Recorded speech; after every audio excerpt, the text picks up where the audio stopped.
আশা করি সবাই অনেক ভালো আছো। আমিও খুব ভালো আছি। আজকে এই ভিডিওতে আমরা আলোচনা করব ব্রিটিশ বিদ্রোহ এবং ব্রিটিশ রাজ চ্যাপ্টারটিকে নিয়ে। তোমরা প্রথম থেকে স্কিপ না করে ভিডিওটা শেষ পর্যন্ত দেখো। আশা করি যে প্রশ্নই আসুক না কেন তুমি লিখতে পারবে। আর এগুলো হচ্ছে বোঝার জিনিস, মুখস্থ করার কোনো বিষয় নয়। আর আমি তোমাদেরকে জানোই তো, কখনোই আমি তোমাদেরকে মুখস্থ শেখাই না। মুখস্থ বিদ্যা কিন্তু ধরে রাখা অনেকটা স্বল্পস্থায়ী, ঠিক আছে? তো সেই জন্য আমি বলছি যে ভিডিওটা শেষ পর্যন্ত দেখো। আশা করি যে প্রশ্নগুলো ওখান থেকে আসবে তোমরা সুন্দর করে লিখে আসতে পারবে। তো আজকে আমরা আলোচনা করব বিদ্রোহ এবং ব্রিটিশ রাজ চ্যাপ্টারটিকে নিয়ে। এবার প্রথমেই জানতে হবে বিদ্রোহ কাকে বলে। বিদ্রোহ বলতে আমরা জানি যে কোনো একটা রাষ্ট্র ব্যবস্থা, কোনো একটা নিয়ম নীতির দ্বারা চালিত হয়ে, ঠিক আছে, চালিত হয়ে আমরা কি করলাম, দেখো ধরো আমরা রাষ্ট্র দ্বারা চালিত হচ্ছি। রাষ্ট্রের নেতৃত্বাধীনে আমাদের যে সমস্ত আইন কানুন, যে সমস্ত নীতিগুলো দেওয়া হচ্ছে, ঠিক আছে, সেই সমস্ত নীতি মেনে কিন্তু আমরা চলাচল করছি। এবার কোনো মতে কোনোদিন আমাদের কি হলো, ভারতবাসীর সকল মনের একটা অসন্তোষ দেখা যাওয়ার ফলে কি হলো, সকল ভারতীয়রা ঐক্যবদ্ধ হয়ে সেই রাষ্ট্রের বিরুদ্ধে আমরা কি করলাম, প্রতিবাদ করলাম। ঐক্যবদ্ধ হয়ে আমরা সেই রাষ্ট্রটার বিরুদ্ধে প্রতিবাদ করলাম। কিন্তু সেই রাষ্ট্রের অনেক কেন্দ্রীয় যে শক্তি সেটা অনেক বেশি, তার সৈন্য সংখ্যার দিক থেকে, রণকৌশলের দিক থেকে, বিভিন্ন দিক থেকে সব কিছুই সে শক্তিশালী। সেই জন্য কি হলাম, সেই রাষ্ট্র দ্বারা আমরা পরাজিত হলাম। এই যে পরাজিত হওয়াটাকে, এটাকেই বলা হচ্ছে কিন্তু বিদ্রোহ। মানে কি হবে, এক অংশ জিতবে এক অংশ হারবে, এটাই হচ্ছে বিদ্রোহ। এখানে বিদ্রোহ কথাটা সুন্দরভাবে বলতে গেলে তোমাকে বলতে হবে যে প্রচলিত প্রথা যে সমস্ত রয়েছে, সেই প্রথা বা নিয়ম নীতি, আইন কানুন, ঠিক আছে, সামাজিক ক্ষেত্র বা সামাজিক দিক থেকে যে নীতিগুলো রয়েছে, সেই নীতি দ্বারা চালিত হয়ে মানুষ যখন কি হয়, জোটবদ্ধ বা ঐক্যবদ্ধ হয়ে সেই রাষ্ট্রের বিরুদ্ধে কি করে, সংগ্রাম বা লড়াই করে, সেটাকেই বলা হচ্ছে বিদ্রোহ। এবার এখানে বিদ্রোহ করলো কিন্তু কাদের বিরুদ্ধে, ব্রিটিশদের বিরুদ্ধে। এবার কি করলো, ব্রিটিশদের বিরুদ্ধে, মানে বিদ্রোহ করলো কিন্তু কার বিরুদ্ধে, এখানে কোনো রাষ্ট্রের কথা বলা হয়নি, ভারতবর্ষের কোনো রকম রাষ্ট্রের কথা এখানে বলা হয়নি।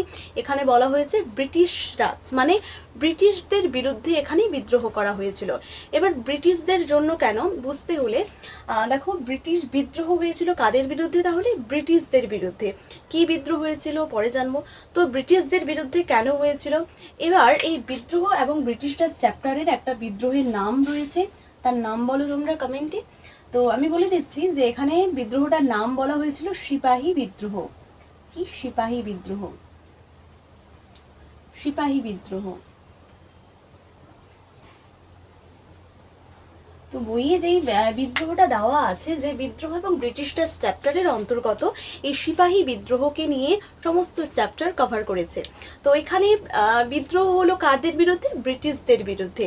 আর এই সিপাহী বিদ্রোহ হয়েছিল 1857 সালে। এবার 1800 বিদ্রোহ হলো ব্রিটিশদের বিরুদ্ধে, কেন হলো সেটা জানবো। তো প্রথমেই যখন পলাশির যুদ্ধ হলো কত, 1757 সালে। এই যে 1757 সালে যখন আমাদের কি হলো, পলাশির যুদ্ধ হলো। পলাশির যুদ্ধ বলতে প্রথম দিকে আমাদের কি করলো, প্রথম দিক দিয়ে কি করলো, ইউরোপীয় যারা রয়েছে, আমরা এর আগের সেমেই পড়ে আসছি, ইউরোপীয় যে সমস্ত পর্তুগিজ, ওলন্দাজ, ডাচ, এই যে ইউরোপীয় যে সমস্ত বিভিন্ন বণিকরা রয়েছে, তারা কিন্তু ভারতবর্ষে এসেছিল বাণিজ্য করার জন্য।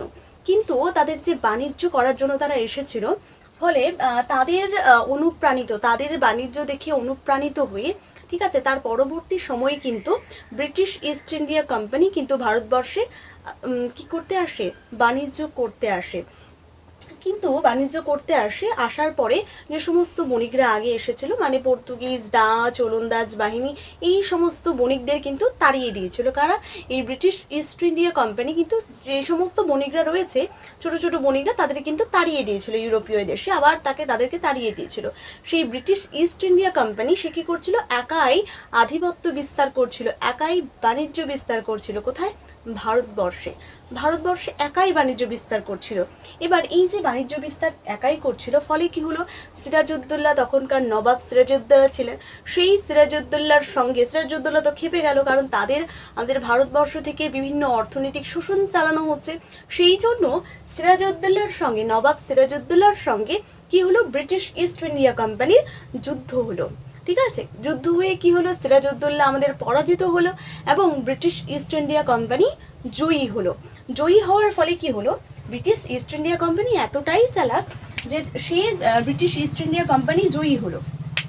জয়ী হওয়ার পর কি হলো, ব্রিটিশ ইস্ট ইন্ডিয়া কোম্পানি যখন জিতে গেল তখন সে বললো যে ঠিক আছে আমি তো জিতে গেলাম, তো এবার আমি সিরাজউদ্দৌলার সঙ্গে কি করবো, একটা চুক্তি করব। তো সে কি করলো, সিরাজউদ্দৌলার সঙ্গে সুন্দর করে একটা চুক্তিপত্র লিখলো, ঠিক আছে, চুক্তি তাদের মধ্যে হলো। কি চুক্তি হলো, সেই ব্রিটিশ ইস্ট ইন্ডিয়া কোম্পানি চুক্তিগুলো দিয়েছে, যে ব্রিটিশ ইস্ট ইন্ডিয়া কোম্পানি বা ব্রিটিশ ইস্ট ইন্ডিয়া কোম্পানি বলতে পারি, আচ্ছা যাই হোক ব্রিটিশ কোম্পানি বলি। তো সেই যে ব্রিটিশ কোম্পানি রয়েছে, সেই ব্রিটিশ কোম্পানি অনেকগুলো কি করলো চুক্তি দিল, যে আমি কি করব, ভারতবর্ষে 100 বছর কি করব, বাণিজ্য করব। সেই কি করলো, মানে ব্রিটিশরা যেহেতু কোম্পানি যেহেতু জিতে গেছে, সিরাজউদ্দৌলাকে পরাজিত করে সে যেহেতু জিতে গেছে, তার জন্য সে কি বললো, সিরাজউদ্দৌলার সঙ্গে একটা সুন্দর চুক্তি স্থাপন করলো। চুক্তির মধ্যে কি ছিল, যে সে 100 বছর ধরে কি করবে, ভারতে সে কি করবে, আর আধিপত্য প্রতিষ্ঠা করবে, ভারতের যে অর্থনৈতিক শাসন চালাবে, ঠিক আছে। সে বললো যে আমি ভারতবর্ষে 100 বছর ধরে অর্থনৈতিক শোষণ চালাবো। দ্বিতীয়ত সে বলেছিল যে এই যে ব্যাপারে, মানে আমি যে আধিপত্য বিস্তার করব, এই ব্যাপারে কিন্তু কোনো রকম হস্তক্ষেপ, মানে সিরাজউদ্দৌলা কোনো রকম কিন্তু হস্তক্ষেপ করবেন না, কোনো রকম বাধা বিপত্তি তাকে দেবেন না। এই চুক্তিগুলো কিন্তু তাদের মধ্যে স্বাক্ষরিত হয়েছিল। কাদের মধ্যে, প্রথমেই হচ্ছে কাদের মধ্যে আমরা বললাম যে সিরাজউদ্দৌলার সঙ্গে আমাদের 1757 সালে সিরাজউদ্দৌলার সঙ্গে আমাদের কার হলো, সিরাজউদ্দৌলার সঙ্গে আমাদের কি হলো, ব্রিটিশ ইস্ট ইন্ডিয়া কোম্পানির যুদ্ধ হলো। কিন্তু এই যুদ্ধে কি হলো, সিরাজউদ্দৌলা পরাজিত হলো এবং ব্রিটিশ ইস্ট ইন্ডিয়া কোম্পানি জিতে গেল। ফলে জিতে যাওয়ার ফলে ব্রিটিশ ইস্ট ইন্ডিয়া কোম্পানি এবং সিরাজউদ্দৌলার মধ্যে কতগুলি চুক্তি স্বাক্ষরিত হলো। প্রথম যেটা মেইন চুক্তি সেটা হচ্ছে 100 বছর, ধরো এই ব্রিটিশ ইস্ট ইন্ডিয়া কোম্পানি আমাদের ভারতের 100 বছর কিন্তু সেখানে বাণিজ্য করেছিল, আমাদের অর্থনৈতিক শোষণ বিভিন্ন দিক থেকে কিন্তু শাসন চালাতো, ঠিক আছে। তার ব্রিটিশ ইস্ট ইন্ডিয়া কোম্পানি কি করলো, 100 বছর ভারতে কিন্তু শাসন চালানো। এই 100 বছর পর, মানে 1757 থেকে 1857, এই 100 মানে এটা তো 100, ঠিক আছে। এবার 1757 থেকে 1857, এই 1757 থেকে 1857 সাল পর্যন্ত সে কিন্তু অর্থনৈতিক শোষণ চালালো। এরপরে কি হলো, শোষণ চালানোর জন্য কি হলো, এত 100 বছর শোষণ চালালো, আমাদের ভারতবর্ষে 100 বছর শোষণ চালালো। সেই 100 বছর শোষণ চালালে কি হবে, আমাদের ভারতের যে অর্থনীতি, সেটা আমাদের যে অর্থনৈতিক তারা শোষণ চালালো, সমস্ত কিছুই তো ইউরোপে তারা পাঠিয়ে দিল, তাই না। পাঠিয়ে দেওয়ার ফলে কি হলো, আমাদের যে ভারতের অর্থনীতি সেটা কিন্তু ধসে পড়লো, সেটা কমে গেল। যে সমস্ত আমাদের অর্থনৈতিক জিনিসপত্র ছিল সেই সমস্তও কিন্তু কমে গেল। আমরা জানি আগে আমাদের ঠাকুমা দাদুর যে গল্প শুনতাম যে আমাদের দেশে প্রচুর সোনা টোনা ছিল, তাই না। আমাদের ঠাম্মারা সোনার গ্লাসে জল খেত। তো সেই যে সমস্ত যে সমস্ত অর্থনীতি, যে সমস্ত দিক রয়েছে, সেই সমস্ত কিছুই তারা কিন্তু ধরে নিয়ে গিয়েছিল ইউরোপীয় দেশে। এমনকি তারা কিন্তু ঘোড়াও পর্যন্ত কিন্তু রাখেনি, এমনটাও কিন্তু জানা যায়। তো এত কিছু তারা ভারতবর্ষে 100 বছর ধরে, চিন্তা করো 100 বছর ধরে ভারতে কিন্তু শাসন চালিয়েছে। তো সেই শাসন চালিয়েছে ফলে কি হলো, পরবর্তী 100 বছরের পর যে সমস্ত ভারতবাসীরা রয়েছিল তাদের মধ্যে বিভিন্ন কিন্তু তাদের মধ্যে দুর্দশাগ্রস্ত হয়ে পড়েছিল। ভারতের অর্থনীতি ধসে পড়ার জন্য বিভিন্নভাবে তারা কিন্তু প্রভাব বিস্তার করেছিল। এই যে তাদের যে অর্থনৈতিক শোষণ ব্রিটিশদের, এটা কিন্তু ভারতের অর্থনীতির, সামাজিক, ধর্মীয় ক্ষেত্রে কিন্তু প্রভাব পড়েছিল। যার ফলে কি হয়েছিল, ভারতীয়দের মনে অসন্তোষের সৃষ্টি হয়েছিল, তাদের মধ্যে অনেক রাগ, জেদ, ক্ষোভের জন্ম হয়েছিল। যার ফলেই কি হয়েছিল, তারা ব্রিটিশদের বিরুদ্ধে বিদ্রোহ করেছিল। তাহলে ব্রিটিশদের বিরুদ্ধে কেন বিদ্রোহ করেছিল, এটা তোমার ক্লিয়ার, তাই না। যখন কি করলো, ব্রিটিশ ইস্ট ইন্ডিয়া কোম্পানি পলাশির যুদ্ধের মধ্য দিয়ে সিরাজউদ্দৌলাকে হত্যা করে সিরাজউদ্দৌলা পরাজিত হলো। পরাজয় গমনের পর সিরাজউদ্দৌলার সঙ্গে ব্রিটিশ ইস্ট ইন্ডিয়া কোম্পানির একটা চুক্তি হলো। কি চুক্তি, যে ব্রিটিশ ইস্ট ইন্ডিয়া কোম্পানি রয়েছে সে ভারতবর্ষে প্রায় 100 বছর ধরে শাসনাধীন চালাবে এবং এ বিষয়ে কিন্তু সিরাজউদ্দৌলা কোনো রকমের হস্তক্ষেপ করবে না। ফলে কি করলো, ব্রিটিশ ইস্ট ইন্ডিয়া কোম্পানি খুব ভালোভাবে সে ভারতবর্ষে অর্থনৈতিক শোষণ চালালো, কিন্তু এই যে 100 বছর ধরে শোষণ নীতি চালানোর কারণে ভারতবর্ষের যে অর্থনীতি সেটা কমে গেল, ধসে পড়লো। ফলে কি হলো, বিভিন্ন দিক থেকে কিন্তু ভারতে এই শোষণ নীতির প্রভাব ভারতীয়দের ওপর পড়েছিল। ফলে ভারতীয়রা দুর্দশাগ্রস্ত হয়ে পড়েছিল, তাদের মধ্যে ক্ষোভ, রাগ, জেদ প্রভৃতি কিন্তু কি হয়েছিল, উত্থান ঘটেছিল। ঠিক আছে, এগুলো কিন্তু প্রকাশ ঘটেছিল, যার অন্যতম একটি প্রকাশ ঘটেছিল হচ্ছে বিদ্রোহে। তো এই জন্যই কিন্তু তারা ব্রিটিশদের বিরুদ্ধে বিদ্রোহ করেছিল। এই জিনিসটা যদি তুমি বুঝতে পারো, এই বিদ্রোহ এবং ব্রিটিশরা জিনিসটা যদি বুঝতে পারো, তাহলেই তোমার কিন্তু এই চ্যাপ্টারটা আশা করি ক্লিয়ার হয়ে যাবে। আর যদি তুমি এটা বুঝতে পারো, তাহলে পরবর্তী যে আমি কথাগুলো বলবো, পরবর্তী যে স্টেপগুলো আসবে, সেগুলো তুমি সুন্দর করে বুঝতে পারবে। তো বিদ্রোহ করেছিল ব্রিটিশদের বিরুদ্ধে কেন, এটা সুন্দর করে বুঝে নিয়ে খাতা একটু পয়েন্ট করে লিখে নেবে। যেই পয়েন্টগুলো আমরা দিলাম, সেই পয়েন্টগুলো একটু মনে রাখার জন্য জাস্ট লিখে নেবে, ঠিক আছে? তো এই যে বিদ্রোহটা হয়েছিল, সিপাহী বিদ্রোহ, এই সিপাহী বিদ্রোহ কিন্তু শুধুমাত্র একটি কারণে হয়নি। শুধুমাত্র যে ব্রিটিশরা ভারতের অর্থনীতি শোষণ করেছিল সেরকম কিন্তু নয়, বিভিন্ন কারণে কিন্তু এই বিদ্রোহ সংগঠিত হয়েছিল। দেখো, সারা ভারতবর্ষে কিন্তু এই বিদ্রোহ কিন্তু ছড়িয়ে পড়েছিল। বিশেষ করে মিরাট, কানপুর, ঝাঁসিতে এই বিদ্রোহ কিন্তু ছড়িয়ে পড়েছিল। এই বিদ্রোহ যে শুধুমাত্র একটি কারণ, ব্রিটিশ ইস্ট ইন্ডিয়া কোম্পানি শুধুমাত্র যে ভারতের ওপর শোষণ নীতি চালিয়েছিল তেমনটা কিন্তু নয়। বিভিন্ন দিক থেকে বিভিন্ন কারণের জন্য কিন্তু এই বিদ্রোহটা সংগঠিত হয়েছিল। কি কি কারণ থাকতে পারে, এখানেই তোমাদের মেইন প্রশ্নগুলো আসবে, এখান থেকেই প্রশ্ন আসবে, ঠিক আছে? তো এই জায়গাটা কিন্তু ভালো করে মন দিয়ে তোমাদেরকে বুঝতে হবে। তো বিভিন্ন কি ছিল এই যে বিদ্রোহ, এই যে সিপাহী বিদ্রোহ। আচ্ছা, ব্রিটিশদের বিরুদ্ধে যে বিদ্রোহ করলো, সেই বিদ্রোহটার নাম কি? সিপাহী বিদ্রোহ। কত সালে হয়েছিল? 1857 সালে। তাহলে ব্রিটিশ ইস্ট ইন্ডিয়া কোম্পানি কত বছর শাসন চালিয়েছিল? কমেন্টে জানাও, তাড়াতাড়ি কমেন্টে জানাও। কত বছর শাসন চালিয়েছিল? 100 বছর ধরে শাসন চালিয়েছিল। এবং এই বিদ্রোহ কিন্তু একটি কারণে কি হয়নি, সংগঠিত হয়নি। বিভিন্ন কারণ ছিল। কি কি কারণ? বিভিন্ন কিন্তু কারণ ছিল এই বিদ্রোহের। কি কি কারণ ছিল? অর্থনৈতিক, ধর্মীয়, সামাজিক। ঠিক আছে, বিভিন্ন অর্থনৈতিক কারণ ছিল, সামাজিক কারণ ছিল, বিভিন্ন সামাজিক কারণের জন্য ঠিক আছে, রাজনৈতিক বিভিন্ন কারণ ছিল, মানে রাজার বিভিন্ন যে রাজনৈতিক কার্যাবলী, সেই রাজনৈতিক বিভিন্ন কারণ ছিল। ধর্মীয় মানে হচ্ছে ধর্মীয় দিকের বিভিন্ন কারণ থাকার জন্য এই বিদ্রোহ সংগঠিত হয়েছিল। ঠিক আছে, সামাজিক, পেশাগত বা সামরিক কারণ কিন্তু ছিল। তো এই বিদ্রোহের 5টি কারণ, তাহলে 5টি কারণের ওপর ভিত্তি করে কিন্তু এই বিদ্রোহটা সংগঠিত হয়েছিল। এই বিদ্রোহ শুধুমাত্র একটি কারণের ওপর হয়নি, বিভিন্ন কারণ, অর্থনৈতিক, সামাজিক, ধর্মীয়, পেশাগত, সামরিক, এই সমস্ত কারণগুলির ওপর ভিত্তি করে 1857 সালে এই সিপাহী বিদ্রোহ কিন্তু সংগঠিত হয়েছিল। আমরা আবার এখান থেকেই আসবে, তোমাদের প্রশ্ন আসতে পারে যে এই বিদ্রোহের অর্থনৈতিক কারণগুলো আলোচনা করো, এই বিদ্রোহের সামাজিক কারণগুলো আলোচনা করো, এই বিদ্রোহের পেশাগত বা সামরিক কারণ, এই বিদ্রোহের রাজনৈতিক কারণগুলো আলোচনা করো। এইভাবে তোমাদের পড়ে নিতে হবে। তাই প্রশ্ন যেহেতু এখান থেকে কত নাম্বার আসবে, দাঁড়াও একটু দেখি এখান থেকে। তো এই যে চ্যাপ্টারটা রয়েছে, এই চ্যাপ্টারটি থেকে তোমরা বইয়ে দেখে নাও, একটা 4 নম্বরের প্রশ্ন থাকবে, একটা 3 নম্বরে। এবার তোমরা যদি এই অর্থনৈতিক, ধর্মীয়, সামরিক, পেশাগত, রাজনৈতিক এই সমস্ত কারণগুলোকে যদি তোমরা 4 নম্বরে যদি পড়ে রাখো, তাহলে কিন্তু তোমাদের 4 বা 3 নম্বরে যদি পড়ে রাখো, খুব সুন্দরভাবে একটা একটা করে আলাদা আলাদা যে অর্থনৈতিক কারণ একটা আলাদা লিখলে, এইভাবে নোট করলে কিন্তু যে কোনো প্রশ্নে আসুক না কেন তোমাদের পক্ষে সহজ হয়ে যাবে। সেই জন্য আমি তোমাদের সেইভাবেই আলোচনা করে দেব। বিভিন্ন 4-5 করে আমি 4টা 5টা পয়েন্ট করে দেব। যেমন অর্থনৈতিকের 5টা পয়েন্ট, সামাজিকের 5টা পয়েন্ট, এইরকম করে কারণগুলোকে আলোচনা করব। তোমাদের এই ভিডিওটা দেখলে আর কোনো রকম তোমাদের যে ভুল কনসেপ্টগুলো ছিল সেগুলো ক্লিয়ার হয়ে যাবে। ঠিক আছে, সমস্ত কিছু তোমরা কমেন্টে জানাতে পারো, কোন বিষয়ে কোন জায়গাটা তোমার বুঝতে অসুবিধা হচ্ছে অবশ্যই জানিও। ঠিক আছে, আর আশা করব এই ভিডিওটা খুব সুন্দর তোমাদের হেল্পফুল হবে, দেখতে থাকো।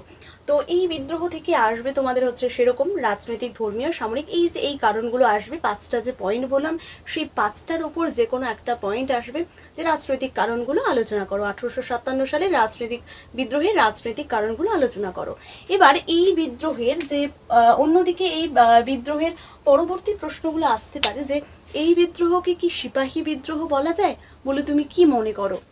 ঠিক আছে, ব্যাখ্যা করো। আবার বলতে পারে এই বিদ্রোহকে কি স্বাধীনতার প্রথম ভারতের স্বাধীনতার যুদ্ধ বলা হয়? দ্বিতীয়ত, এই বিদ্রোহে কি হিন্দু মুসলিম ঐক্য বলা হয়? এই যে কোশ্চেন্সগুলো করলাম, এই কোশ্চেন্সগুলো আমি এখানে আলোচনা করে দেব। তোমরা সুন্দর করে একটা খাতা নিয়ে পেন নিয়ে সুন্দর করে বসো, ঠিক আছে? ক্লাসটা মন দিয়ে করতে থাকো। আশা করি এইখান থেকেই তোমাদের প্রশ্ন আসবে। আর সত্যি কথা বলতে জিনিসটা তাই বোঝার চেষ্টা করবে, ঠিক আছে? প্রথমে বুঝবে, তারপরে সুন্দর করে নিজের মতো করে লিখবে। আমি তো শুধু বোঝাবো তোমাদের, ঠিক আছে? তো চলো দেরি না করে ক্লাসটা শুরু করি। তো আজকে আমরা পড়বো এই 5টা পয়েন্ট পড়বো আর 2টো প্রশ্ন পড়বো, একদম ক্লিয়ার হয়ে যাবে, খুব সুন্দর হবে। তো চলো, আর কি আলোচনা করছি? 1857 সালের সিপাহী বিদ্রোহকে নিয়ে, তাই না? সিপাহী বিদ্রোহকে নিয়ে, এই সিপাহী বিদ্রোহকে নিয়ে আমরা আলোচনা করছি। সিপাহী বিদ্রোহ, তো এই 1857 সালের এই সিপাহী বিদ্রোহকে নিয়ে আমরা আলোচনা করছি। 1857 সালের এই সিপাহী বিদ্রোহকে নিয়ে আলোচনা করেছি। তো এই বিদ্রোহের একটা কারণ হচ্ছে সামাজিক কারণ, অর্থাৎ সমাজের এমন কি কি কারণ ছিল যার কারণে মানুষরা এই বিদ্রোহে অংশগ্রহণ করেছিল, সেটা জানবো এই প্রশ্নের উত্তরে। তোমরা প্রশ্ন লিখবে যে হচ্ছে কি লিখবে, যে 1857 সালের সিপাহী বিদ্রোহের, আমি লিখলাম যে এই বিদ্রোহের সামাজিক কারণ, এই বিদ্রোহের সামাজিক কারণ।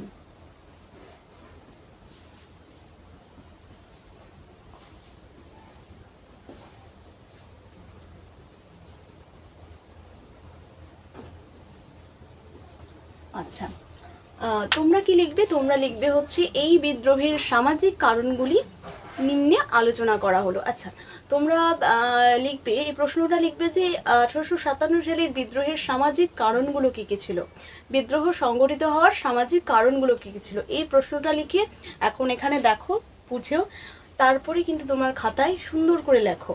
বা আমি যেটা বলবো সেটাও যদি লিখতে চাও অবশ্যই লিখতে পারো, খুব সুন্দরভাবে বলবো। তোমরাও আশা করি সুন্দরভাবে বুঝে ফেললে তোমরা কিন্তু আমার থেকেও অনেক সুন্দরভাবে লিখতে পারবে। তো চলো, কী কী ছিল সমাজের, এমন কি কি কারণ ছিল? তো এই সামাজিক কারণ লেখার আগে তোমরা প্রথমেই আলোচনা করবে, প্রথমেই উত্তরটা লেখার আগে সুন্দর করে এখানে উত্তর পয়েন্ট করবে বা অ্যান্সার বা এরকম তীর চিহ্ন দিয়ে এখান থেকে লেখা শুরু করবে, এখান থেকে লেখা শুরু করবে একটা, ঠিক আছে? এখান থেকে লেখা শুরু করবে। এবার এখানে সামাজিক কারণে লেখার আগে তোমরা এখান থেকে লিখবে যে সিপাহী বিদ্রোহ কাকে বলে, সিপাহী বিদ্রোহ কাকে বলে, এটা লিখবে। তুমি লিখবে যে 1857 সালে ব্রিটিশ ইস্ট ইন্ডিয়া কোম্পানির বিরুদ্ধে, কি ব্রিটিশ ইস্ট ইন্ডিয়া হয়েছিল, সেই ব্রিটিশ ইস্ট ইন্ডিয়া কোম্পানির মধ্যে ভারতীয়রা ঐক্যবদ্ধ বা জোটবদ্ধ হয়ে ইংরেজ শাসনের বিরুদ্ধে বা ব্রিটিশ ইস্ট ইন্ডিয়া কোম্পানির বিরুদ্ধে যে প্রতিবাদ করেছিল যা ইতিহাসের পাতায় সিপাহী বিদ্রোহ নামে পরিচিত।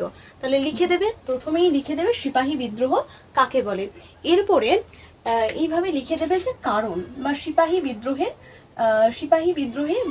বিদ্রোহের কারণ। এখানে সিপাহী বিদ্রোহের কারণ লিখবে, লিখে কি করবে, তার নিচে একটা সুন্দর করে এইভাবে দাগ টেনে দেবে, ঠিক আছে? এরপরে তুমি আলোচনা করবে, এভাবেই আলোচনা করবে, 1 পয়েন্ট দিয়ে তুমি আলোচনা করবে যে তারপরে এখানে যে লিখলে যে সিপাহী বিদ্রোহের কারণ, তারপরে দাগ দিলে, তারপরে এখানে লিখবে যে সিপাহী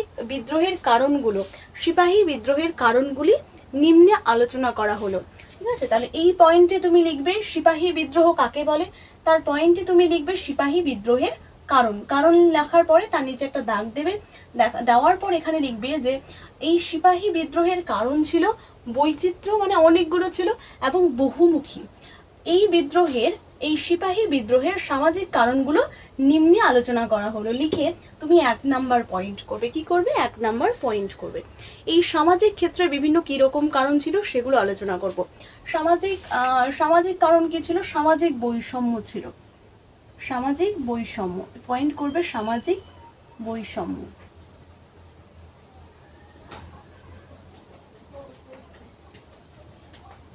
সামাজিক বৈষম্য কি? সামাজিক বৈষম্য হচ্ছে যে আমাদের যে সামাজিক বৈষম্য হচ্ছে ইংরেজ যে সরকার ছিলেন, সেই ইংরেজ সরকার ভারতীয়দেরকে কিন্তু নিম্ন মানের চোখে দেখতো, তারা নিচু করে দেখতো, ঠিক আছে?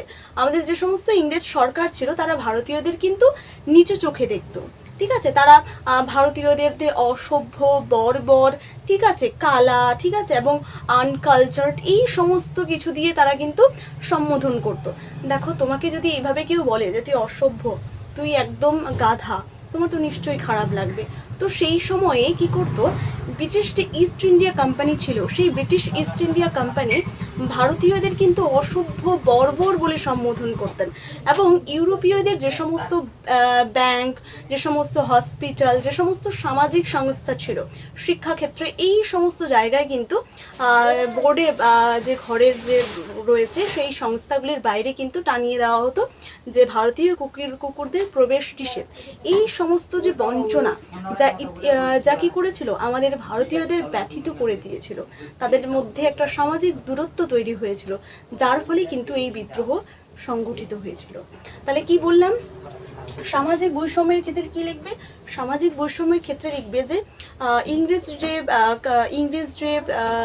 ইংরেজরা ভারতীয়দের কিন্তু অসভ্য, বর্বর, ঠিক আছে, আনকালচার্ড, এই বিষয়ে কিন্তু তারা সম্বোধন করত, ফলে ভারতীয়রা ক্ষুব্ধ হয়। এছাড়া ব্রিটিশদের বা ইংরেজদের যে সমস্ত সংস্থাগুলো ছিল, সামাজিক সংস্থা হতে পারে, শিক্ষাক্ষেত্রে হতে পারে, সেটা হসপিটাল, এই সমস্ত সংস্থাগুলি বা ক্লাব হতে পারে, সেই ক্লাবগুলিতেও কিন্তু একটা বোর্ডে টানিয়ে দেওয়া হতো যে ভারতীয় কুকুরদের প্রবেশ নিষেধ। তো তাদেরকে কিন্তু কুকুর বলেও সম্বোধন করেছিল।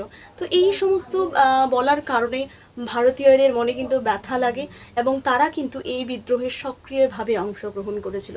তাহলে সামাজিক কারণের এখানে কি ছিল, তাদের মধ্যে সামাজিক বৈষম্য ছিল। তারা কিন্তু ভারতীয়দের কি দেখতো, নিচু চোখে দেখতো, সেই জন্য কিন্তু এই বিদ্রোহটা সংগঠিত হয়। দ্বিতীয় পয়েন্টে হচ্ছে, তাহলে সামাজিক বৈষম্য ছিল 1 নম্বর। 2 নম্বর কি, 2 নম্বর হচ্ছে মনোভাব কি, যে সমস্ত ইংরেজ ম্যাজিস্ট্রেটরা ছিল, যে সমস্ত ইংরেজ কর্মচারীরা ছিল, সেই ইংরেজ কর্মচারীরা কি বললো ভারতীয়, যে এই ভারতীয় তুমি যেখানে আমাদেরকে দেখবে, ঠিক আছে, মানে ইংরেজরা কী করলো, ভারতীয় ইংরেজদের যে সমস্ত ম্যাজিস্ট্রেট ছিল, সেই ম্যাজিস্ট্রেটরা ভারতীয় কুকুরদের বলতো যে এই ভারতীয় কুকুর, তোমরা যদি আমাদের কোথাও দেখতে পারো, ঠিক আছে, তাদেরকে দেখলে তাদেরকে সম্বোধন করতে হবে। এই কিন্তু একটা নিয়ম নীতি চালু করেছিল। মানে ব্রিটিশ ইংরেজ কোম্পানির কি করেছিল, যে সমস্ত ইংরেজ ম্যাজিস্ট্রেটরা, ইংরেজ যে সমস্ত ম্যাজিস্ট্রেটরা ছিলেন, সেই ম্যাজিস্ট্রেটরা কোনো ভারতীয় যদি সেই ইংরেজ ম্যাজিস্ট্রেট দেখে, তাহলে সেই ভারতীয়রা ইংরেজদেরকে অভিবাদন বা আপ্যায়ন করবে, ঠিক। তো যে সমস্ত ইংরেজ কোম্পানির যে ম্যাজিস্ট্রেটরা ছিল, সেই ম্যাজিস্ট্রেটরা তাদের একটা নিয়ম নীতি চালু করে দিয়েছিল ভারতীয়দের ওপর, যে কি ভারতীয়রা কোনো ইংরেজ ম্যাজিস্ট্রেটকে দেখতে পেলেই তাদেরকে প্রণাম জানাবেন, অভিবাদন জানাবেন। তো এই সমস্ত যে কার্যকলাপ, এই সমস্ত যে বঞ্চনা, ভারতীয়দের মনে কিন্তু ক্ষোভের সৃষ্টি হয়েছিল, যার ফলেই কিন্তু তারা এই বিদ্রোহে যোগদান করেছিল। মানে ভারতীয়দের যে এতটাই নিচু করেছিল, যার ফলে এই বিদ্রোহ কিন্তু আরও সক্রিয় হয়েছিল, ঠিক আছে। এরপরের পয়েন্টটি হচ্ছে, প্রথমে দুটো পয়েন্ট পড়ে নিলাম, এরপরের পয়েন্ট হচ্ছে তাহলে ইংরেজ কর্মচারীদের মনোভাব, সামাজিক বৈষম্য, এরপরে হচ্ছে ইংরেজদের উন্নয়নমূলক কর্মসূচি, ইংরেজদের উন্নয়নমূলক কর্মসূচি।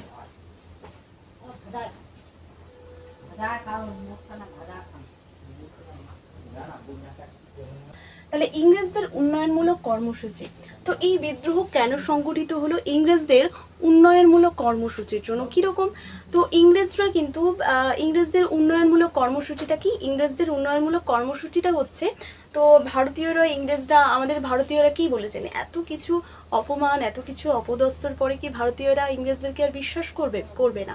তো সেই জন্য ভারতীয়দের মনে প্রথমেই তাদের মনে একটা বিভিন্ন ভয়ের কিন্তু তাদের মধ্যে সঞ্চার ঘটেছিল, যে ব্রিটিশ মানে একটা ভয়ঙ্কর কিছু, ঠিক আছে। তো ব্রিটিশরা ভারতীয়দের বিভিন্ন যে সামাজিক প্রচলিত যে সমস্ত রীতিনীতি রয়েছে, যেমন তাদের মধ্যে সতীদাহ প্রথা প্রচলিত ছিল, ঠিক আছে, বাল্য বিবাহ মানে ছোট বয়সে বিবাহ, সতীদাহ প্রথা মানে স্বামীর সাথে স্ত্রীও কেউ মরতে হবে, সেই সমস্ত যে প্রথার বিরুদ্ধে কিন্তু ইংরেজরা কি করেছিল, কার্যকলাপ চালিয়েছিল এবং বিভিন্ন আইন কিন্তু তারা পাশ করেছিল, তাই না। তো এই সমস্ত যে আইন, এমনকি গঙ্গার যে জলের যে সেচ ব্যবস্থা, সেই সেচ ব্যবস্থাও কিন্তু তারা কিন্তু প্রণয়ন করেছিল, এবং সেক্ষেত্রেও তারা কিন্তু এই সমস্ত যে উন্নয়নমূলক কাজগুলো রয়েছে, এই সমস্ত উন্নয়নমূলক কাজগুলো করলেও ভারতীয়দের মনে যে একটা ক্ষোভ বা তাদের মধ্যে যে একটা ভয়, সেটা কিন্তু থেকেই গিয়েছিল। ফলে তারা কি করেছিল, তারা এই উন্নয়নমূলক ইংরেজ ইস্ট ইন্ডিয়া কোম্পানি যখন এই উন্নয়নমূলক কার্যকলাপগুলো সম্পাদন করছিল, তো এর ফলেও কি হয়েছিল, ভারতীয়রা তাদের থেকে কিন্তু অনেক ভয় পেয়েছিল, তাদের কাছ থেকে ভয় পেয়েছিল, যার ফলে তারা এই বিদ্রোহে অংশগ্রহণ করেছিল। তো প্রথমেই সতীদাহ প্রথা বলতে আর সেই সমস্ত কার্যাবলী যে পুড়িয়ে মারা হবে স্ত্রীকে, সেই সমস্ত কাজ, মানে সেটাও একটা ভারতীয় যে প্রচলিত একটা খুব খারাপ নীতি ছিল। এছাড়া বাল্যবিবাহ, সেটাও খুব খারাপ নীতি ছিল, এবং সেই নীতিগুলোর বিরুদ্ধে ব্রিটিশ ইস্ট ইন্ডিয়া কোম্পানি কিন্তু লড়ে গিয়েছিল। ফলে এই যে বিষয়গুলো রয়েছে, এই যে তাদের মধ্যে প্রচলিত প্রথার বিরুদ্ধে কিন্তু তারা উন্নয়নমূলক কার্যাবলী সম্পাদন করেছিল, ঠিক আছে, উন্নয়নমূলক কার্যাবলী, বিভিন্ন আইন পাশ করেছিল। তো ভারতীয়দের চোখে প্রথম থেকেই তো ব্রিটিশরা একটা ভয়ঙ্কর ছিল, সেই জন্য ভারতীয়রা কিন্তু ব্রিটিশদের বিরুদ্ধে আন্দোলনে অগ্রসর হয়েছিল, যার ফলে এই সিপাহী বিদ্রোহে তারা আরও বেশি সক্রিয় হয়েছিল। তো প্রথমেই হচ্ছে ইংরেজদের উন্নয়নমূলক কর্মসূচি। তো ইংরেজদের উন্নয়নমূলক কর্মসূচিতেও কিন্তু ভারতীয়রা এই বিদ্রোহ সক্রিয়ভাবে অংশগ্রহণ করেছিল।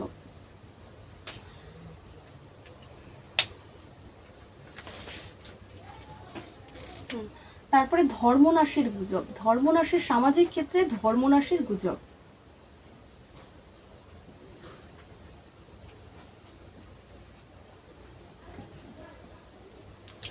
ধর্মনাশের গুজব হচ্ছে যে ভারতীয় এই সিপাহী বিদ্রোহে কিন্তু ভারতের যে সমস্ত সৈনিকরা রয়েছেন এবং মুসলিমদের যে সমস্ত সৈন্যরা রয়েছেন, এই দুই মানে হিন্দু এবং মুসলিম সেনাবাহিনীদের নিয়েই কিন্তু এই সিপাহী বিদ্রোহ সংগঠিত হয়েছিল। সিপাহী বিদ্রোহ প্রথমেই কিন্তু ভারতীয়দের জবরদস্তি করে মুসলিমদের যে সমস্ত সম্প্রদায় রয়েছে, সেই সম্প্রদায়গুলোর ওপর জোর খাটানো হতো, তাদেরকে সেনা বানানো হতো, ঠিক আছে।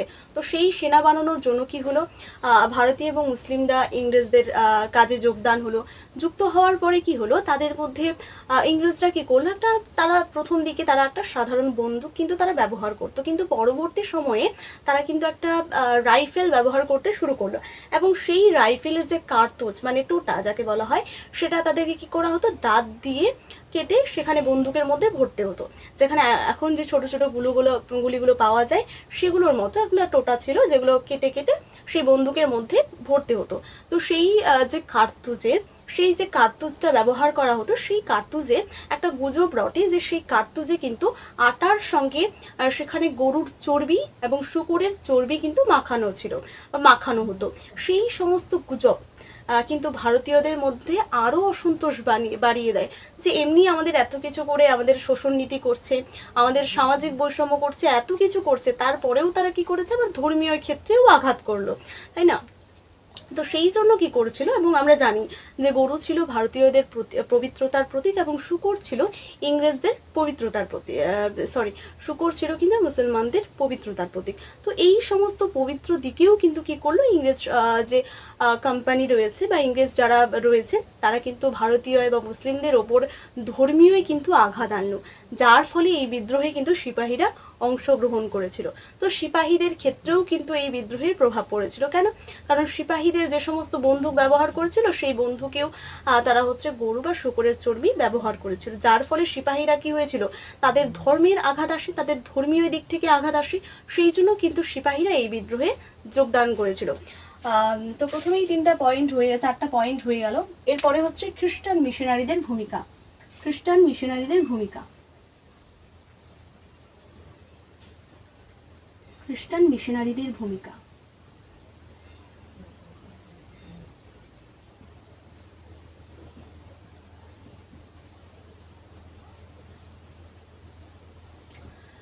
খ্রিস্টান মিশনারিদের ভূমিকাটা কি।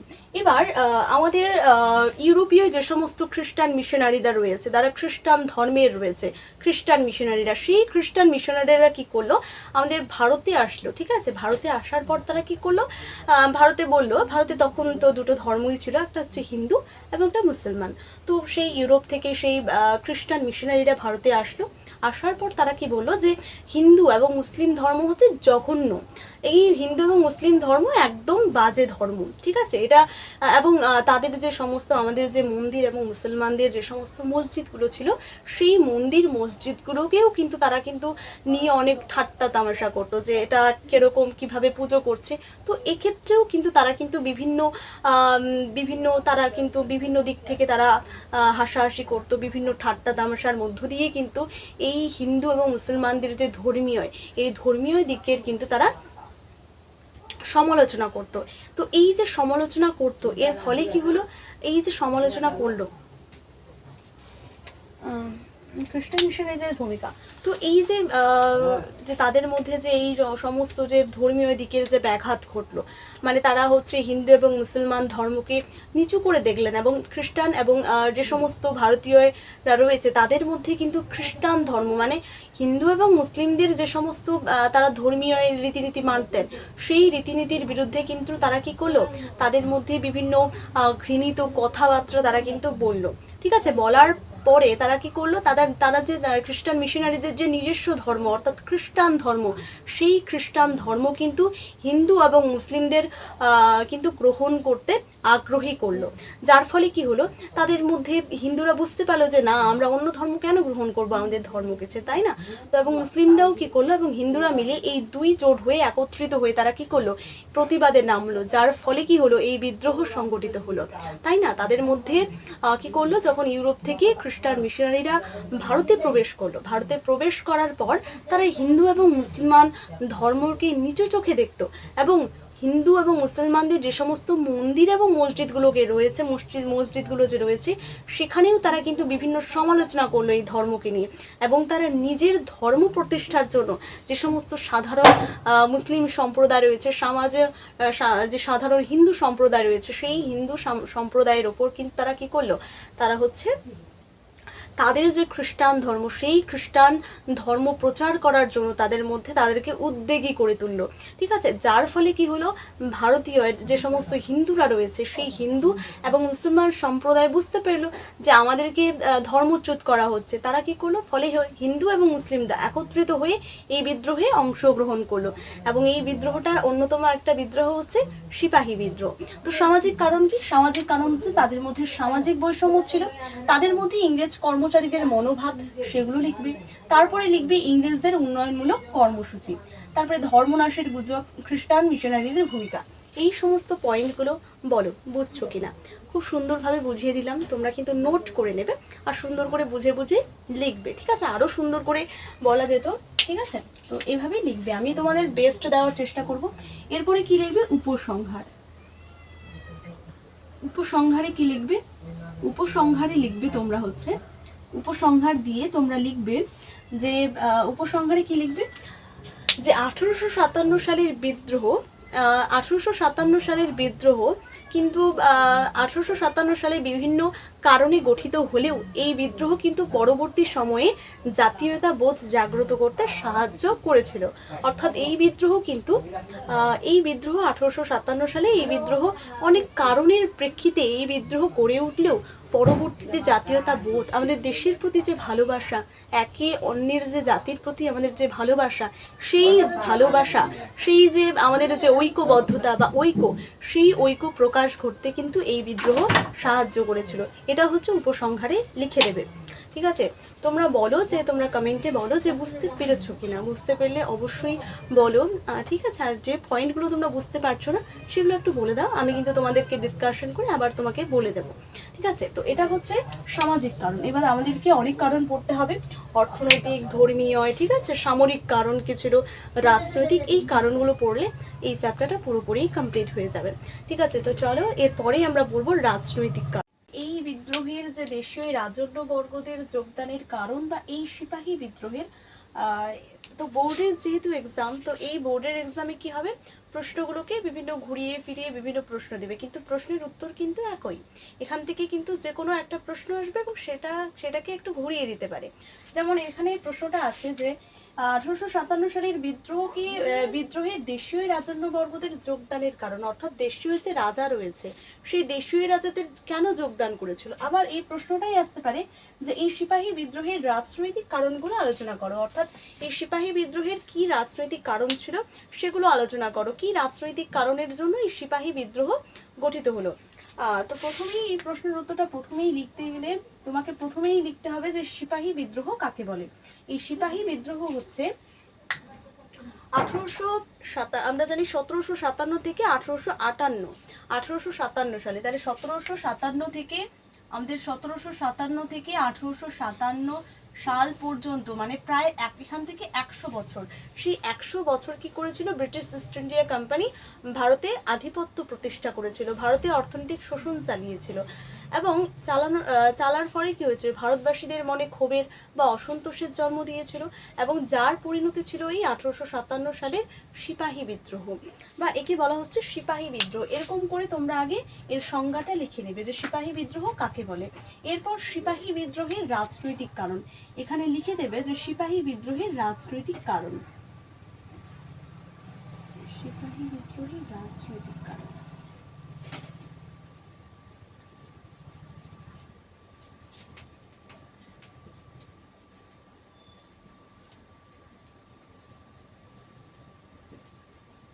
এই সিপাহী বিদ্রোহের রাজনৈতিক কারণ লিখে তোমরা এইভাবে একটা দাগ টেনে দেবে। তারপরে লিখবে যে এই সিপাহী বিদ্রোহের কারণ ছিল বৈচিত্র্য এবং বহুমুখী। এই সিপাহী বিদ্রোহের প্রশ্নোক্ত অংশটিতে দেওয়া সেই সিপাহী বিদ্রোহের যে রাজনৈতিক কারণ রয়েছে সেই রাজনৈতিক কারণগুলো নিম্নে আলোচনা করা হলো। এরপরে তোমরা 1 নাম্বার পয়েন্ট দিয়ে লিখবে যে সাম্রাজ্যবাদী নীতি, মানে রাজারা কি করেছিল, সাম্রাজ্য বিস্তার করেছিল ভারতবর্ষে, তাই সাম্রাজ্যবাদী নীতি।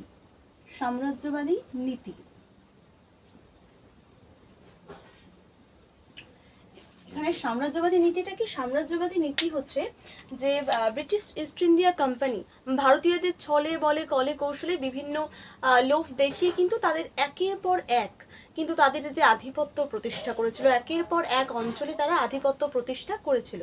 ঠিক আছে, যেমন লর্ড ওয়েলেসলি, সেই ব্রিটিশ ইস্ট ইন্ডিয়া কোম্পানির আনুগত যে সমস্ত শাসকরা ছিলেন, যেমন Lord Wellesley, Lord Canning, Lord Warren Hastings, এই সমস্ত শাসকদের দ্বারা চালিত হয়ে একের পর তাদের যে সমস্ত সাম্রাজ্যবাদী নীতিগুলো রয়েছে সেই নীতিগুলোর দ্বারা চালিত হয়ে একের পর এক রাজ্য অঞ্চল কিন্তু ব্রিটিশ সাম্রাজ্যভুক্ত হতে থাকে। ফলে কি হলো, এই যে আমাদের যে ভারতবর্ষের বিভিন্ন জায়গায় ব্রিটিশ ইস্ট ইন্ডিয়া কোম্পানি কি করলো, শাসন প্রতিষ্ঠা করলো, তাদের সাম্রাজ্য বিস্তার করলো। এই সাম্রাজ্য বিস্তারের ফলেই কি হলো, ভারতীয়দের মধ্যে অসন্তোষের সৃষ্টি হলো, যার ফলে এই বিদ্রোহের সূচনা ঘটলো। ভারতীয়রা কি করলো, এই বিদ্রোহে যোগদান করলো এবং এই বিদ্রোহ সক্রিয় হয়ে উঠলো। এটা হচ্ছে 1 নম্বর কারণ, যে সাম্রাজ্যবাদী নীতি। তো সিপাহীরা কি করেছিল, এই বিদ্রোহে যোগদান করেছিল। তো সাম্রাজ্যবাদী নীতির ক্ষেত্রে এটা লিখে দেবে যে সিপাহী বিদ্রোহের রাজনৈতিক, রাজারা যেহেতু সাম্রাজ্য বিস্তার করেছিল তাই সাম্রাজ্যবাদী নীতি। 2 নম্বর লিখবে যে অধীনতামূলক মিত্রতার নীতি। অধীনতামূলক মিত্রতার নীতি। অধীনতামূলক মিত্রতার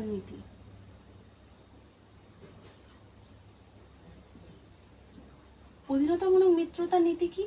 অধীনতামূলক মিত্রতার নীতি হচ্ছে মিত্রতার নীতিটা কি। এবার জানতে হবে যে অধীনতামূলক মিত্রতার নীতিটা প্রণয়ন করেছিলেন কিন্তু লর্ড ওয়েলেসলি। ঠিক আছে, লর্ড ওয়েলেসলি কিন্তু তিনি অধীনতামূলক মিত্রতার নীতি প্রয়োগ করেছিলেন।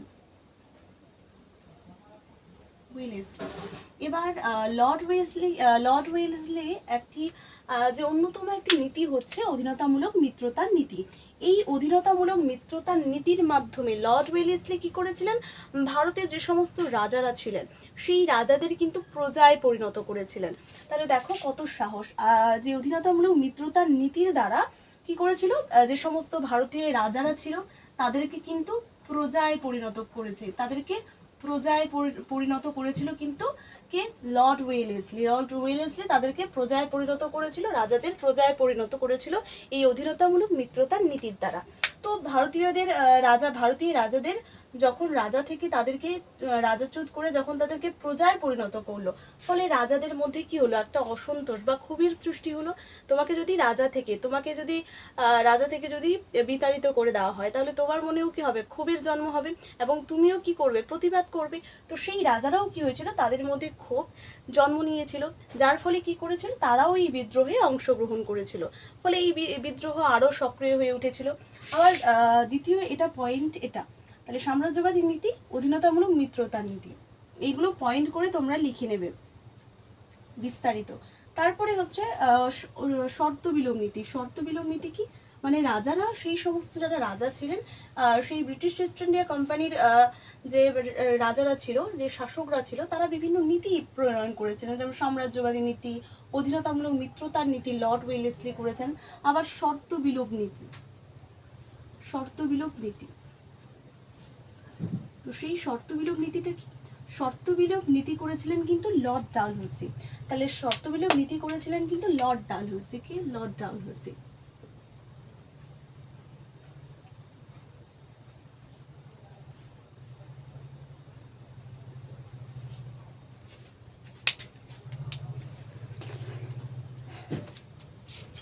তো এই যে শর্ত বিলোপ নীতিটা রয়েছে, এই শর্ত বিলোপ নীতি লর্ড ডালহৌসি। তো লর্ড ডালহৌসির একটি অন্যতম নীতির নাম হচ্ছে এই শর্ত বিলোপ নীতি।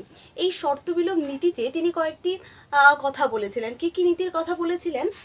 প্রথমে 1 নাম্বার দিয়ে বা এবি করে লিখবে, এই করে লিখবে যে এই শর্ত বিলোপ নীতিতে বলা হয়েছিল, লর্ড ডালহৌসি বলেছিলেন যে সমস্ত ভারতীয় যে সমস্ত রাজা রয়েছেন, সেই রাজারা যাদের সেই সমস্ত রাজাদের যদি কোনো পুত্র না থাকে, মানে তারা যদি অপুত্রক থাকে এবং সেই অবস্থায় যদি তারা মারা যায়, ফলে কি হবে? তাদের যে রাজ্য রয়েছে, সেই রাজ্যটা কাদের হবে? ব্রিটিশ সাম্রাজ্যভুক্ত হবে। তাহলে বোঝা গেল যে সমস্ত অপুত্রক রাজারা রয়েছে, তারা সেই অপুত্রক অবস্থায় যদি তারা মৃত্যুবরণ করে, তারপরে কি হবে? তাদের যে রাজ্য বা তাদের যে শাসনাধীন যে অঞ্চলটা রয়েছে, সেই অঞ্চল হচ্ছে কি হবে? ব্রিটিশ সাম্রাজ্যভুক্ত হবে। কারণ ব্রিটিশদের মূল লক্ষ্যই ছিল কি? আধিপত্য বিস্তার করা। তাই তাদের যে সাম্রাজ্য কি হবে? ব্রিটিশদের হবে। এটা 1 নাম্বার। 2 নাম্বার কি? 2 নম্বর হচ্ছে ব্রিটিশ আনুগত হবে। দ্বিতীয়ত কি? যে সমস্ত রাজারা যারা কি হবে? যারা অপুত্রক, সেই রাজারা যদি কোনো রকম দত্তক পুত্র নেওয়ার উদ্যোগী হয়, দত্তক পুত্র নেওয়ার উদ্যোগী হলে কি হবে? তারা যে সমস্ত, তাদেরকে কি করতে হবে? ব্রিটিশ ইস্ট ইন্ডিয়া কোম্পানির কিন্তু অনুমতি নিতে হবে। যদি তারা অনুমতি না নেয়, তাহলে তো তিনি দত্তক পুত্র গ্রহণ করতে পারবেনই না, বরং হচ্ছে উপরন্তু তাকে আরও কি দেওয়া হবে? শাস্তি দেওয়া হবে। এই যে নীতিগুলো তিনি প্রণয়ন করেছিলেন। ঠিক আছে। তৃতীয়ত বলেছিলেন যে এই যে তার যে শর্ত বিলোপ নীতির মাধ্যমে যে সমস্ত নাগপুর, সম্বলপুর, এই যে জায়গাগুলো রয়েছে, ঠিক আছে, এই জায়গাগুলোতে কি হয়েছিল? যে সমস্ত রাজারা ছিল, তারা তাদের এই নিয়ম নীতিটাকে ভঙ্গ করে দিয়েছিল, তারা মানতো না। সেই জন্য সেই সমস্ত নাগপুর, সম্বলপুর যে জায়গাগুলো বা অঞ্চলগুলো রয়েছিল, সেই অঞ্চলগুলো কিন্তু ব্রিটিশ সাম্রাজ্যভুক্ত হয়েছিল। তারা এই নীতিগুলো মেনে নিতে পারছিল না, ফলে এই যে অঞ্চলগুলো রয়েছে, এই অঞ্চলগুলো কিন্তু ব্রিটিশ সাম্রাজ্যভুক্ত হয়েছিল। তো এখানে পয়েন্টে শর্ত বিলোপ নীতি, এর পয়েন্টগুলো লিখে নেবে। এরপরে আমরা আলোচনা করব হচ্ছে কুশাসনের অজুহাতে রাজ্য দখল।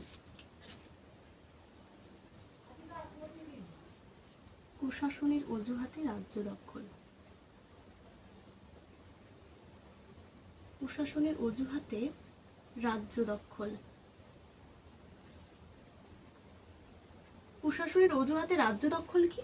কুশাসনের অজুহাতে রাজ্য দখল, এই কুশাসনের অজুহাতে রাজ্য দখলটা কি? এখানে পয়েন্ট করে তোমরা লিখবে যে লর্ড ডালহৌসি যিনি ছিলেন, সেই লর্ড ডালহৌসি যিনি শাসক ছিলেন, সেই লর্ড ডালহৌসি কি করছিল? মানে ভারতবর্ষের যে অযোধ্যা রাজ্যটা ছিল, সেই অযোধ্যা রাজ্যটা সে আধিপত্য বিস্তার করেছিল। তো এবার এই অযোধ্যা রাজ্যটা ছিল প্রথম থেকেই কি?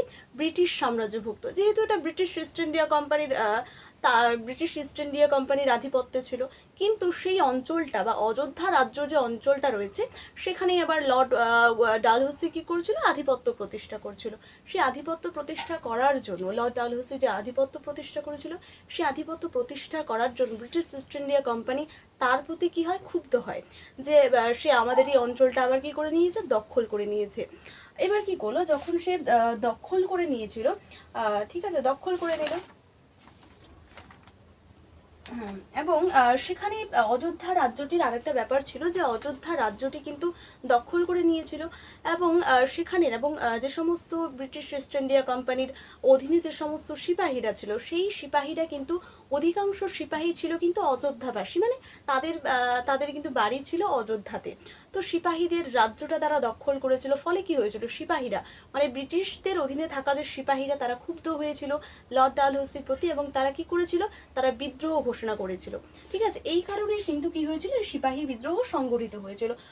যে সমস্ত বেঙ্গল আর্মির অধিকাংশ সিপাহী ছিল কিন্তু সেই অযোধ্যার অধিবাসী, সেই অযোধ্যা অধিবাসী হওয়ার কারণে তাদের রাজ্যটাই আবার কি করেছিল, লর্ড ডালহৌসি কি করে নিয়েছিল, আধিপত্য বিস্তার করেছিল। আর আধিপত্য বিস্তার মানে সেখানে সব কিছু কি রাখবে, ঠিকঠাক মতো রাখবে না, সব কিছুকে নিয়ে নেবে। ঠিক আছে, সেই জন্য তারা খেপে যায় সিপাহীরা, এবং তারা কি করে, বিদ্রোহ ঘোষণা করে। এটার জন্যই কিন্তু এই সিপাহী বিদ্রোহ হয়েছিল। আরেকটা কারণ হচ্ছে কুশাসনের অজুহাতে, তাহলে 4টা কারণ হয়ে গেল, আরেকটা 4টা কারণ হয়ে গেল, আরেকটা 5 নাম্বার কারণ কি, 5 নাম্বার কারণ হচ্ছে লুণ্ঠন। ঠিক আছে, তাহলে হচ্ছে নির্বিচারে লুণ্ঠন, নির্বিচারে লুণ্ঠন, নির্বিচারে লুণ্ঠন। এবার এখানে নির্বিচারে লুণ্ঠন বলা হয়েছে কেন, নির্বিচার মানে যার কোনো বিচার নেই, মানে নির্বিচারে কোনো রকম বিচার বিবেচনা না করে তার সে কী করেছিল, লুণ্ঠন করেছিল। এবার লর্ড ডালহৌসি আমরা জানি অযোধ্যা রাজ্যটি কী করেছিল, দখল করেছিল। তো সেই লর্ড ডালহৌসি সেই অঞ্চলটা আধিপত্য বিস্তার করেছে, মানে সে সমস্ত কিছু নিয়ে নেবে। তো সেই লর্ড ডালহৌসি যখন অযোধ্যা রাজ্যটা কী করে নিল, দখল করে নিল। দখল করে নেওয়ার ফলে কি হলো, সেই যে অযোধ্যা এবং নাগপুর রাজ্যটা রয়েছে, সেই নাগপুর রাজ্যের যে সমস্ত মণিমুক্ত যে সমস্ত আসবাবপত্রগুলো ছিল, সেই সমস্ত কিছু কিন্তু তারা কি করেছিল, শোষণ করেছিল, নিয়ে এসেছিল। এবং সেখান থেকে বাদ যায়নি কিন্তু হাতি ঘোড়াও, এমনকি হাতি ঘোড়াও সেখানে কিন্তু ছেড়ে আসেনি। সব কিছু নিয়ে সে সম্পদ যে সমস্ত ছিল, সোনা গয়না যে সমস্ত জিনিস ছিল, সেই সব কিছু কিন্তু লুট করেছিল কি, লর্ড ডালহৌসি। তাহলে লর্ড ডালহৌসি শুধুমাত্র সে অযোধ্যা এবং নাগপুর রাজ্যটি দখল করে সেটা কিন্তু নয়, সে হচ্ছে সেই রাজ্যটি কিন্তু নির্বিচারে লুণ্ঠনও করেছিল। সেখানে যে সমস্ত মণিমুক্ত আসবাবপত্র এবং বাদ যায়নি হাতি ঘোড়াও। তো এই সমস্ত এইভাবে নির্বিচারে লুণ্ঠন করার ফলে অযোধ্যাবাসী কি হয়, খেপে যায়। অযোধ্যাবাসীর যে সাধারণ জনগণ থেকে শুরু করে সেখানকার রাজা থেকে শুরু করে সেখানকার সিপাহীরা পর্যন্ত কিন্তু ক্ষুব্ধ হয়েছিল। ফলে তারা একত্রিত হয়ে কি করেছিল, এই সিপাহী বিদ্রোহ ঘোষণা করেছিল। আরও অন্যদিকে একটি কারণ হচ্ছে যে সে অযোধ্যা রাজ্যের যে সমস্ত একটা রাজা ছিল, সেখানে শেষ রাজা ছিল, শেষ নবাব ছিল, যার নাম ওয়াজেদ আলী। তার নাম কি, সেই ওয়াজেদ আলী। তো অযোধ্যা রাজ্যের যে নবাব ছিলেন তার নাম ওয়াজেদ আলী, ওয়াজেদ আলী। সেই ওয়াজেদ আলীকেও কিন্তু কি করা হয়েছিল, সে অযোধ্যা রাজ্যটি যেহেতু সে দখল করে নিয়েছে, তাই এই যে ওয়াজেদ আলীর নেতৃত্বে সেখানে কোনো রকম নেতৃত্ব তার কিন্তু থাকলো না। ফলে কি হলো, এই ওয়াজেদ আলী শাহকে মানে অযোধ্যা রাজ্যের যে শেষ নবাব ছিলেন ওয়াজেদ আলী, তাকেও কিন্তু কলকাতায় পাঠিয়ে দেওয়া হয়েছিল যে তোমার এই জায়গায় কোনো রকম আধিপত্য আর থাকবে না, তোমার কোনো নিয়ম নীতি এই রাজ্যে কোনো প্রচলিত থাকবে না। সেই জন্য তাকে কি করে দেওয়া হলো, কলকাতায় পাঠানো হলো। এবং হওয়ার পর কি হলো, ফলে এই সমস্ত যে বঞ্চনা, এই বঞ্চনাগুলোকে কিন্তু আমাদের ভারতের সিপাহী থেকে শুরু করে সাধারণ মানুষ থেকে শুরু করে কিন্তু তাদের মধ্যে কিন্তু ক্ষোভের সঞ্চার ঘটেছিল, তাদের মধ্যে ক্ষোভ এবং তাদের মধ্যে বঞ্চনার কিন্তু সঞ্চার ঘটেছিল, যার প্রভাবেই তারা কি হয়েছিল, এই বিদ্রোহে সামিল হয়েছিল, এই বিদ্রোহ ডাক দিয়েছিল, যার ফলে এই সিপাহী বিদ্রোহ সংগঠিত হয়েছিল।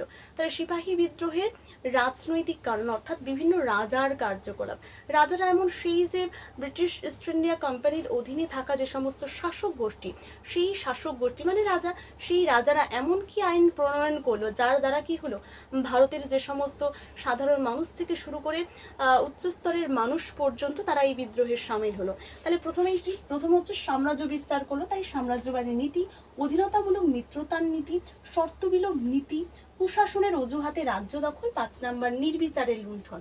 তাহলে নির্বিচারের লুণ্ঠন, এই যে পয়েন্টগুলো আমি আলোচনা করে দিলাম, এই পয়েন্টগুলো সুন্দর করে খাতায় এইভাবে লিখে তোমরা পয়েন্টগুলো বিশ্লেষণ করে লিখে নেবে। আর যদি লিখতে না পারো অবশ্যই কমেন্টে জানাবে, আমি তোমাদের ফ্রি নোটস কিন্তু দিয়ে দেবো। ঠিক আছে, এইভাবেই আমরা পরের প্রশ্ন আসব যে এই বিদ্রোহের যে সামরিক, অর্থাৎ সামরিক কি কি কারণ ছিল, অর্থাৎ খুব সাধারণ কারণ কি কি ছিল যার ফলে এই বিদ্রোহ সংগঠিত হয়েছিল। আমরা আলোচনা করব যে এই বিদ্রোহের যে দেশীয় রাজন্যবর্গদের যোগদানের কারণ বা এই সিপাহী বিদ্রোহের তো বোর্ডের যেহেতু এক্সাম, তো এই বোর্ডের এক্সামে কি হবে, প্রশ্নগুলোকে বিভিন্ন ঘুরিয়ে ফিরিয়ে বিভিন্ন প্রশ্ন দেবে, কিন্তু প্রশ্নের উত্তর কিন্তু একই। এখান থেকে কিন্তু যে কোনো একটা প্রশ্ন আসবে এবং সেটাকে একটু ঘুরিয়ে দিতে পারে। যেমন এখানে প্রশ্নটা আছে যে 1857 সালের বিদ্রোহে দেশীয় রাজন্যবর্গদের যোগদানের কারণ, অর্থাৎ দেশীয় যে রাজা রয়েছে সেই দেশীয় রাজাদের কেন যোগদান করেছিল। আবার এই প্রশ্নটাই আসতে পারে যে এই সিপাহী বিদ্রোহের রাজনৈতিক কারণগুলো আলোচনা করো, অর্থাৎ এই সিপাহী বিদ্রোহের কি রাজনৈতিক কারণ ছিল সেগুলো আলোচনা করো, কি রাজনৈতিক কারণের জন্য এই সিপাহী বিদ্রোহ গঠিত হলো। তো প্রথমেই এই প্রশ্নের উত্তরটা প্রথমেই লিখতে গেলে তোমাকে প্রথমেই লিখতে হবে যে সিপাহী বিদ্রোহ কাকে বলে। এই সিপাহী বিদ্রোহ হচ্ছে আমরা জানি 1757 থেকে 1857 সালে, তাহলে 1757 থেকে আমাদের 1757 থেকে 1857 সাল পর্যন্ত, মানে প্রায় এখান থেকে 100 বছর, সেই 100 বছর কি করেছিল ব্রিটিশ ইস্ট ইন্ডিয়া কোম্পানি, ভারতে আধিপত্য প্রতিষ্ঠা করেছিল, ভারতে অর্থনৈতিক শোষণ চালিয়েছিল এবং চালার ফলে কি হয়েছে, ভারতবাসীদের মনে ক্ষোভের বা অসন্তোষের জন্ম দিয়েছিল এবং যার পরিণতি ছিল এই 1857 সালের সিপাহী বিদ্রোহ, বা একে বলা হচ্ছে সিপাহী বিদ্রোহ। এরকম করে তোমরা আগে এর সংজ্ঞাটা লিখে নেবে যে সিপাহী বিদ্রোহ কাকে বলে। এরপর সিপাহী বিদ্রোহের রাজনৈতিক কারণ, এখানে লিখে দেবে যে সিপাহী বিদ্রোহের রাজনৈতিক কারণ, সিপাহী বিদ্রোহের রাজনৈতিক কারণ।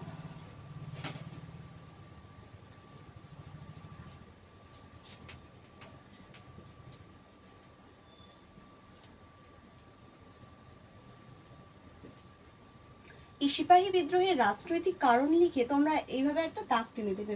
তারপরে লিখবে যে এই সিপাহী বিদ্রোহের কারণ ছিল বৈচিত্র্য এবং বহুমুখী। এই সিপাহী বিদ্রোহের প্রশ্নোক্ত অংশটিতে দেওয়া সেই সিপাহী বিদ্রোহের যে রাজনৈতিক কারণ রয়েছে সেই রাজনৈতিক কারণগুলো নিম্নে আলোচনা করা হলো। এরপরে তোমরা 1 নাম্বার পয়েন্ট দিয়ে লিখবে যে সাম্রাজ্যবাদী নীতি, মানে রাজারা কি করেছিল, সাম্রাজ্য বিস্তার করেছিল ভারতবর্ষে, তাই সাম্রাজ্যবাদী নীতি।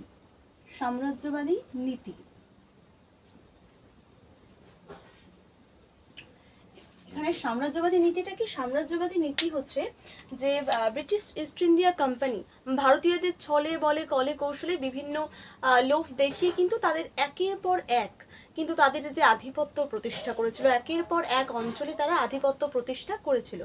ঠিক আছে, যেমন লর্ড ওয়েলেসলি, সেই ব্রিটিশ ইস্ট ইন্ডিয়া কোম্পানির আনুগত যে সমস্ত শাসকরা ছিলেন, যেমন Lord Wellesley, Lord Canning, Lord Warren Hastings, এই সমস্ত শাসকদের দ্বারা চালিত হয়ে একের পর তাদের যে সমস্ত সাম্রাজ্যবাদী নীতিগুলো রয়েছে সেই নীতিগুলোর দ্বারা চালিত হয়ে একের পর এক রাজ্য অঞ্চল কিন্তু ব্রিটিশ সাম্রাজ্যভুক্ত হতে থাকে। ফলে কি হলো, এই যে আমাদের যে ভারতবর্ষের বিভিন্ন জায়গায় ব্রিটিশ ইস্ট ইন্ডিয়া কোম্পানি কি করলো, শাসন প্রতিষ্ঠা করলো, তাদের সাম্রাজ্য বিস্তার করলো। এই সাম্রাজ্য বিস্তারের ফলেই কি হলো, ভারতীয়দের মধ্যে অসন্তোষের সৃষ্টি হলো, যার ফলে এই বিদ্রোহের সূচনা ঘটলো।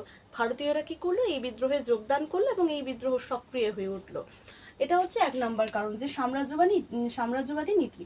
তো সিপাহীরা কি করেছিল, এই বিদ্রোহে যোগদান করেছিল।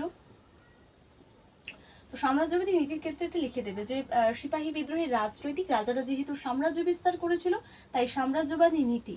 2 নাম্বার লিখবে যে অধীনতামূলক মিত্রতার নীতি। অধীনতামূলক মিত্রতার নীতি। অধীনতামূলক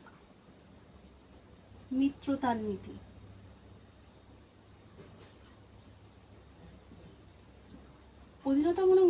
নীতি কি? অধীনতামূলক মিত্রতার নীতি হচ্ছে অধীনতামূলক মিত্রতার নীতিটা কি। এবার জানতে হবে যে অধীনতামূলক মিত্রতার নীতিটা প্রণয়ন করেছিলেন কিন্তু লর্ড ওয়েলেসলি। ঠিক আছে, লর্ড ওয়েলেসলি কিন্তু তিনি অধীনতামূলক মিত্রতার নীতি প্রয়োগ করেছিলেন। ওয়েলেসলি। এবার লর্ড ওয়েলেসলি একটি যে অন্যতম একটি নীতি হচ্ছে অধীনতামূলক মিত্রতার নীতি। এই অধীনতামূলক মিত্রতার নীতির মাধ্যমে লর্ড ওয়েলেসলি কি করেছিলেন, ভারতের যে সমস্ত রাজারা ছিলেন সেই রাজাদের কিন্তু প্রজায় পরিণত করেছিলেন। তাহলে দেখো কত সাহস, যে অধীনতামূলক মিত্রতার নীতির দ্বারা কি করেছিল, যে সমস্ত ভারতীয় রাজারা ছিল তাদেরকে কিন্তু প্রজায় পরিণত করেছে, তাদেরকে প্রজায় পরিণত করেছিল কিন্তু কে, লর্ড ওয়েলেসলি তাদেরকে প্রজায় পরিণত করেছিল, রাজাদের প্রজায় পরিণত করেছিল এই অধীনতামূলক মিত্রতার নীতির দ্বারা। তো ভারতীয় রাজাদের যখন রাজা থেকে তাদেরকে রাজাচ্যুত করে যখন তাদেরকে প্রজায় পরিণত করলো, ফলে রাজাদের মধ্যে কি হলো, একটা অসন্তোষ বা ক্ষোভের সৃষ্টি হলো। তোমাকে যদি রাজা থেকে যদি বিতাড়িত করে দেওয়া হয় তাহলে তোমার মনেও কি হবে, ক্ষোভের জন্ম হবে এবং তুমিও কি করবে, প্রতিবাদ করবে। তো সেই রাজারাও কি হয়েছিল, তাদের মধ্যে ক্ষোভ জন্ম নিয়েছিল, যার ফলে কি করেছিল, তারাও এই বিদ্রোহে অংশগ্রহণ করেছিল, ফলে এই বিদ্রোহ আরও সক্রিয় হয়ে উঠেছিল। আবার দ্বিতীয় এটা পয়েন্ট, এটা তাহলে সাম্রাজ্যবাদী নীতি, অধীনতামূলক মিত্রতার নীতি, এইগুলো পয়েন্ট করে তোমরা লিখে নেবে বিস্তারিত। তারপরে হচ্ছে শর্ত বিলোপ নীতি কি, মানে রাজারা, সেই সমস্ত যারা রাজা ছিলেন, সেই ব্রিটিশ ইস্ট ইন্ডিয়া কোম্পানির যে রাজারা ছিল, যে শাসকরা ছিল, তারা বিভিন্ন নীতি প্রণয়ন করেছিলেন, যেমন সাম্রাজ্যবাদী নীতি, অধীনতামূলক মিত্রতার নীতি লর্ড ওয়েলেসলি করেছেন। আবার শর্ত বিলোপ নীতি, তো সেই শর্ত বিলোপ নীতিটা কি, শর্ত বিলোপ নীতি করেছিলেন কিন্তু লর্ড ডালহৌসি। তাহলে শর্ত বিলোপ নীতি করেছিলেন কিন্তু লর্ড ডালহৌসি। কি, লর্ড ডালহৌসি।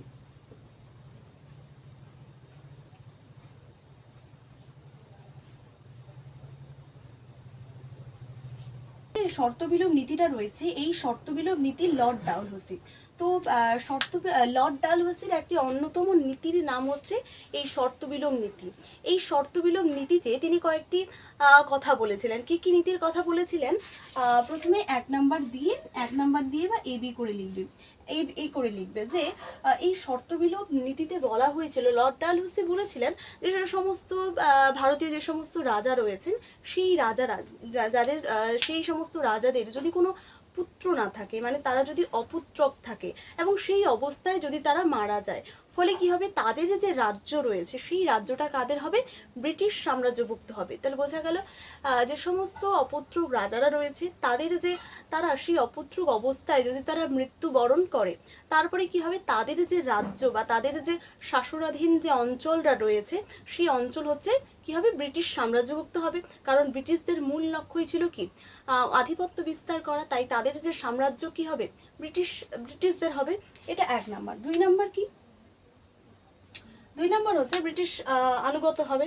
দ্বিতীয়ত কি, যে সমস্ত রাজারা যারা কি হবে, যারা অপুত্রক, সেই রাজারা যদি কোনো রকম দত্তক পুত্র নেওয়ার উদ্যোগী হয়, দত্তক পুত্র নেওয়ার উদ্যোগী হলে কি হবে, তারা যে সমস্ত তাদেরকে কি করতে হবে, ব্রিটিশ ইস্ট ইন্ডিয়া কোম্পানির কিন্তু অনুমতি নিতে হবে। যদি তারা অনুমতি না নেয় তাহলে তো তিনি দত্তক পুত্র গ্রহণ করতে পারবেনই না, বরং হচ্ছে উপরন্তু তাকে আরও কি দেওয়া হবে, শাস্তি দেওয়া হবে। এই যে নীতিগুলো তিনি প্রণয়ন করেছিলেন। ঠিক আছে। তৃতীয়ত বলেছিলেন যে এই যে তার যে শর্ত বিলোপ নীতির মাধ্যমে যে সমস্ত নাগপুর, সম্বলপুর, এই যে জায়গাগুলো রয়েছে, ঠিক আছে, এই জায়গাগুলোতে কি হয়েছিল, যে সমস্ত রাজারা ছিল তারা তাদের এই নিয়ম নীতিটাকে ভঙ্গ করে দিয়েছিল, তারা মানতো না। সেই জন্য সেই সমস্ত নাগপুর, সম্বলপুর যে জায়গাগুলো বা অঞ্চলগুলো রয়েছে সেই অঞ্চলগুলো কিন্তু ব্রিটিশ সাম্রাজ্যভুক্ত হয়েছিল। তারা এই নীতিগুলো মেনে নিতে পারছিল না, ফলে এই যে অঞ্চলগুলো রয়েছে এই অঞ্চলগুলো কিন্তু ব্রিটিশ সাম্রাজ্যভুক্ত হয়েছিল। তো এখানে পয়েন্টে শর্ত বিলোপ নীতি, এর পয়েন্টগুলো লিখে নেবে। এরপরে আমরা আলোচনা করব হচ্ছে কুশাসনের অজুহাতে রাজ্য দখল। কুশাসনের অজুহাতে রাজ্য দখল। কুশাসনের অজুহাতে রাজ্য দখল। কুশাসনের অজুহাতে রাজ্য দখল কি, কুশাসনের অজুহাতে রাজ্য দখল। এই কুশাসনের অজুহাতে রাজ্য দখলটা কি? এখানে পয়েন্ট করে তোমরা লিখবে যে লর্ড ডালহৌসি যিনি ছিলেন, সেই লর্ড ডালহৌসি যিনি শাসক ছিলেন, সেই লর্ড ডালহৌসি কি করছিল, মানে ভারতবর্ষের যে অযোধ্যা রাজ্যটা ছিল, সেই অযোধ্যা রাজ্যটা সে আধিপত্য বিস্তার করেছিল। তো এবার এই অযোধ্যা রাজ্যটা ছিল প্রথম থেকেই কি ব্রিটিশ সাম্রাজ্যভুক্ত, যেহেতু এটা ব্রিটিশ ইস্ট ইন্ডিয়া কোম্পানির ব্রিটিশ ইস্ট ইন্ডিয়া কোম্পানির আধিপত্যে ছিল। কিন্তু সেই অঞ্চলটা বা অযোধ্যা রাজ্য যে অঞ্চলটা রয়েছে, সেখানে আবার লর্ড ডালহৌসি কী করছিল, আধিপত্য প্রতিষ্ঠা করছিল। সেই আধিপত্য প্রতিষ্ঠা করার জন্য লর্ড ডালহৌসি যে আধিপত্য প্রতিষ্ঠা করেছিল, সেই আধিপত্য প্রতিষ্ঠা করার জন্য ব্রিটিশ ইস্ট ইন্ডিয়া কোম্পানি তার প্রতি কী হয়, ক্ষুব্ধ হয় যে সে আমাদের এই অঞ্চলটা আবার কী করে নিয়েছে, দখল করে নিয়েছে। এবার কি করলো, যখন সে দখল করে নিয়েছিল অযোধ্যা রাজ্যটির আরেকটা ব্যাপার ছিল যে অযোধ্যা রাজ্যটি কিন্তু দখল করে নিয়েছিল এবং সেখানের এবং যে সমস্ত ব্রিটিশ ইস্ট ইন্ডিয়া কোম্পানির অধীনে যে সমস্ত সিপাহীরা ছিল, সেই সিপাহীরা কিন্তু অধিকাংশ সিপাহী ছিল কিন্তু অযোধ্যাবাসী, মানে তাদের কিন্তু বাড়ি ছিল অযোধ্যাতে। তো সিপাহীদের রাজ্যটা তারা দখল করেছিল, ফলে কি হয়েছিল, সিপাহীরা মানে ব্রিটিশদের অধীনে থাকা যে সিপাহীরা তারা ক্ষুব্ধ হয়েছিল লর্ড ডালহৌসির প্রতি এবং তারা কি করেছিল, তারা বিদ্রোহ ঘোষণা করেছিল। ঠিক আছে, এই কারণেই কিন্তু কি হয়েছিল, সিপাহী বিদ্রোহ সংগঠিত হয়েছিল। যে সমস্ত বেঙ্গল আর্মির অধিকাংশ সিপাহী ছিল কিন্তু সেই অযোধ্যার অধিবাসী, সেই অযোধ্যা অধিবাসী হওয়ার কারণে তাদের রাজ্যটাই আবার কি করেছিল, লর্ড ডালহৌসি কি করে নিয়েছিল, আধিপত্য বিস্তার করেছিল। আর আধিপত্য বিস্তার মানে সেখানে সব কিছু কি রাখবে, ঠিকঠাক মতো রাখবে না, সব কিছুকে নিয়ে নেবে। ঠিক আছে, সেই জন্য তারা খেপে যায় সিপাহীরা এবং তারা কি করে, বিদ্রোহ ঘোষণা করে। এটার জন্যই কিন্তু এই সিপাহী বিদ্রোহ হয়েছিল। আরেকটা কারণ হচ্ছে কুশাসনের অজুহাতে, তাহলে 4টা কারণ হয়ে গেল, আরেকটা 4টা কারণ হয়ে গেল। আরেকটা 5 নাম্বার কারণ কি, 5 নাম্বার কারণ হচ্ছে লুণ্ঠন। ঠিক আছে, তাহলে হচ্ছে নির্বিচারে লুণ্ঠন, নির্বিচারে লুণ্ঠন, নির্বিচারে লুণ্ঠন। এবার এখানে নির্বিচারে লুণ্ঠন বলা হয়েছে কেন? নির্বিচার মানে যার কোনো বিচার নেই, মানে নির্বিচারে কোনো রকম বিচার বিবেচনা না করে তার সে কি করেছিল, লুণ্ঠন করেছিল। এবার লর্ড ডালহৌসি আমরা জানি অযোধ্যা রাজ্যটি কি করেছিল, দখল করেছিল। তো সেই লর্ড ডালহৌসি সেই অঞ্চলটা আধিপত্য বিস্তার করেছে, মানে সে সমস্ত কিছু নিয়ে নেবে। তো সেই লর্ড ডালহৌসি যখন অযোধ্যা রাজ্যটা কি করে নিল, দখল করে নিল। দখল করে নেওয়ার ফলে কি হলো, সেই যে অযোধ্যা এবং নাগপুর রাজ্যটা রয়েছে, সেই নাগপুর রাজ্যের যে সমস্ত মণিমুক্ত যে সমস্ত আসবাবপত্রগুলো ছিল, সেই সমস্ত কিছু কিন্তু তারা কি করেছিল, শোষণ করেছিল, নিয়ে এসেছিল। এবং সেখান থেকে বাদ যায়নি কিন্তু হাতি ঘোড়াও, এমনকি হাতি ঘোড়াও সেখানে কিন্তু ছেড়ে আসেনি। সব কিছু নিয়ে সে সম্পদ যে সমস্ত ছিল, সোনা গয়না যে সমস্ত জিনিস ছিল, সেই সব কিছু কিন্তু লুট করেছিল কি, লর্ড ডালহৌসি। তাহলে লর্ড ডালহৌসি শুধুমাত্র সে অযোধ্যা এবং নাগপুর রাজ্যটি দখল করে সেটা কিন্তু নয়, সে হচ্ছে সেই রাজ্যটি কিন্তু নির্বিচারে লুণ্ঠনও করেছিল। সেখানে যে সমস্ত মণিমুক্ত আসবাবপত্র এবং বাদ যায়নি হাতি ঘোড়াও। তো এই সমস্ত এইভাবে নির্বিচারে লুণ্ঠন করার ফলে অযোধ্যাবাসী কি হয়, খেপে যায়। অযোধ্যাবাসীর যে সাধারণ জনগণ থেকে শুরু করে সেখানকার রাজা থেকে শুরু করে সেখানকার সিপাহীরা পর্যন্ত কিন্তু ক্ষুব্ধ হয়েছিল। ফলে তারা একত্রিত হয়ে কি করেছিল, এই সিপাহী বিদ্রোহ ঘোষণা করেছিল। আরও অন্যদিকে একটি কারণ হচ্ছে যে সে অযোধ্যা রাজ্যের যে সমস্ত একটা রাজা ছিল, সেখানে শেষ রাজা ছিল, শেষ নবাব ছিল, যার নাম ওয়াজেদ আলী। তার নাম কি, সেই ওয়াজেদ আলী। তো অযোধ্যা রাজ্যের যে নবাব ছিলেন তার নাম ওয়াজেদ আলী। সেই ওয়াজেদ আলীকেও কিন্তু কি করা হয়েছিল, সে অযোধ্যা রাজ্যটি যেহেতু সে দখল করে নিয়েছে, তাই এই যে ওয়াজেদ আলীর নেতৃত্বে সেখানে কোনো রকম নেতৃত্ব তার কিন্তু থাকলো না। ফলে কি হলো, এই ওয়াজেদ আলী শাহকে মানে অযোধ্যা রাজ্যের যে শেষ নবাব ছিলেন ওয়াজেদ আলী, তাকেও কিন্তু কলকাতায় পাঠিয়ে দেওয়া হয়েছিল যে তোমার এই জায়গায় কোনো রকম আধিপত্য আর থাকবে না, তোমার কোনো নিয়ম নীতি এই রাজ্যে কোনো প্রচলিত থাকবে না। সেই জন্য তাকে কি করে দেওয়া হলো, কলকাতায় পাঠানো হলো। এবং হওয়ার পর কি হলো, ফলে এই সমস্ত যে বঞ্চনা, এই বঞ্চনাগুলোকে কিন্তু আমাদের ভারতের সিপাহী থেকে শুরু করে সাধারণ মানুষ থেকে শুরু করে কিন্তু তাদের মধ্যে কিন্তু ক্ষোভের সঞ্চার ঘটেছিল, তাদের মধ্যে ক্ষোভ এবং তাদের মধ্যে বঞ্চনার কিন্তু সঞ্চার ঘটেছিল, যার প্রভাবেই তারা কি হয়েছিল, এই বিদ্রোহে সামিল হয়েছিল, এই বিদ্রোহ ডাক দিয়েছিল, যার ফলে এই সিপাহী বিদ্রোহ সংগঠিত হয়েছিল। তাহলে সিপাহী বিদ্রোহের রাজনৈতিক কারণ অর্থাৎ বিভিন্ন রাজার কার্যকলাপ। রাজারা এমন সেই যে ব্রিটিশ ইস্ট ইন্ডিয়া কোম্পানির অধীনে থাকা যে সমস্ত শাসক গোষ্ঠী, সেই শাসক গোষ্ঠী মানে রাজা, সেই রাজারা এমন কি আইন প্রণয়ন করলো যার দ্বারা কি হলো, ভারতের যে সমস্ত সাধারণ মানুষ থেকে শুরু করে উচ্চস্তরের মানুষ পর্যন্ত তারা এই বিদ্রোহের সামিল হলো। তাহলে প্রথমেই কি, প্রথম হচ্ছে সাম্রাজ্য বিস্তার করলো, তাই সাম্রাজ্যবাদী নীতি, অধীনতামূলক মিত্রতার নীতি, শর্তবিলোপ নীতি, কুশাসনের অজুহাতে রাজ্য দখল, 5 নাম্বার নির্বিচারের লুণ্ঠন। তাহলে নির্বিচারের লুণ্ঠন, এই যে পয়েন্টগুলো আমি আলোচনা করে দিলাম, এই পয়েন্টগুলো সুন্দর করে খাতায় এইভাবে লিখে তোমরা পয়েন্টগুলো বিশ্লেষণ করে লিখে নেবে। আর যদি লিখতে না পারো অবশ্যই কমেন্টে জানাবে, আমি তোমাদের ফ্রি নোটস কিন্তু দিয়ে দেবো।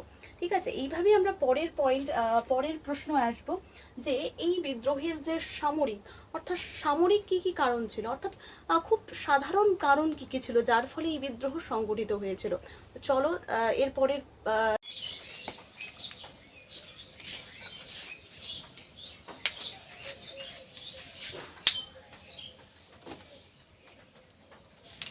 এবার আমি করবো হচ্ছে 1857 সালের বিদ্রোহের সামরিক কারণগুলো আলোচনা করো, বা আসতে পারে কোম্পানির ভারতীয় সিপাহীদের অসন্তোষের কারণ কী ছিল। এই দুভাবে প্রশ্ন আসতে পারে, কিন্তু উত্তর কিন্তু একটাই। তো প্রথমেই লিখতে হবে সিপাহী বিদ্রোহ কাকে বলে। সিপাহী বিদ্রোহ হচ্ছে 1757 থেকে 1857 সাল পর্যন্ত প্রায় 100 বছর ব্রিটিশ ইস্ট ইন্ডিয়া কোম্পানি ভারতে আধিপত্য, ভারতের অর্থনৈতিক শোষণ চালালে, ঠিক আছে, আমাদের ভারতীয়রা ঐক্যবদ্ধ হয়ে ইংরেজদের বিরুদ্ধে যে বিদ্রোহ ঘোষণা করেছিল, যা ইতিহাসে সিপাহী বিদ্রোহ নামে পরিচিত। এটা লিখে নেবে। তারপরে এই বিদ্রোহের সামরিক কারণ দেখি, 1 নম্বর পয়েন্ট করবে ভারতীয়দের স্বল্প বেতন।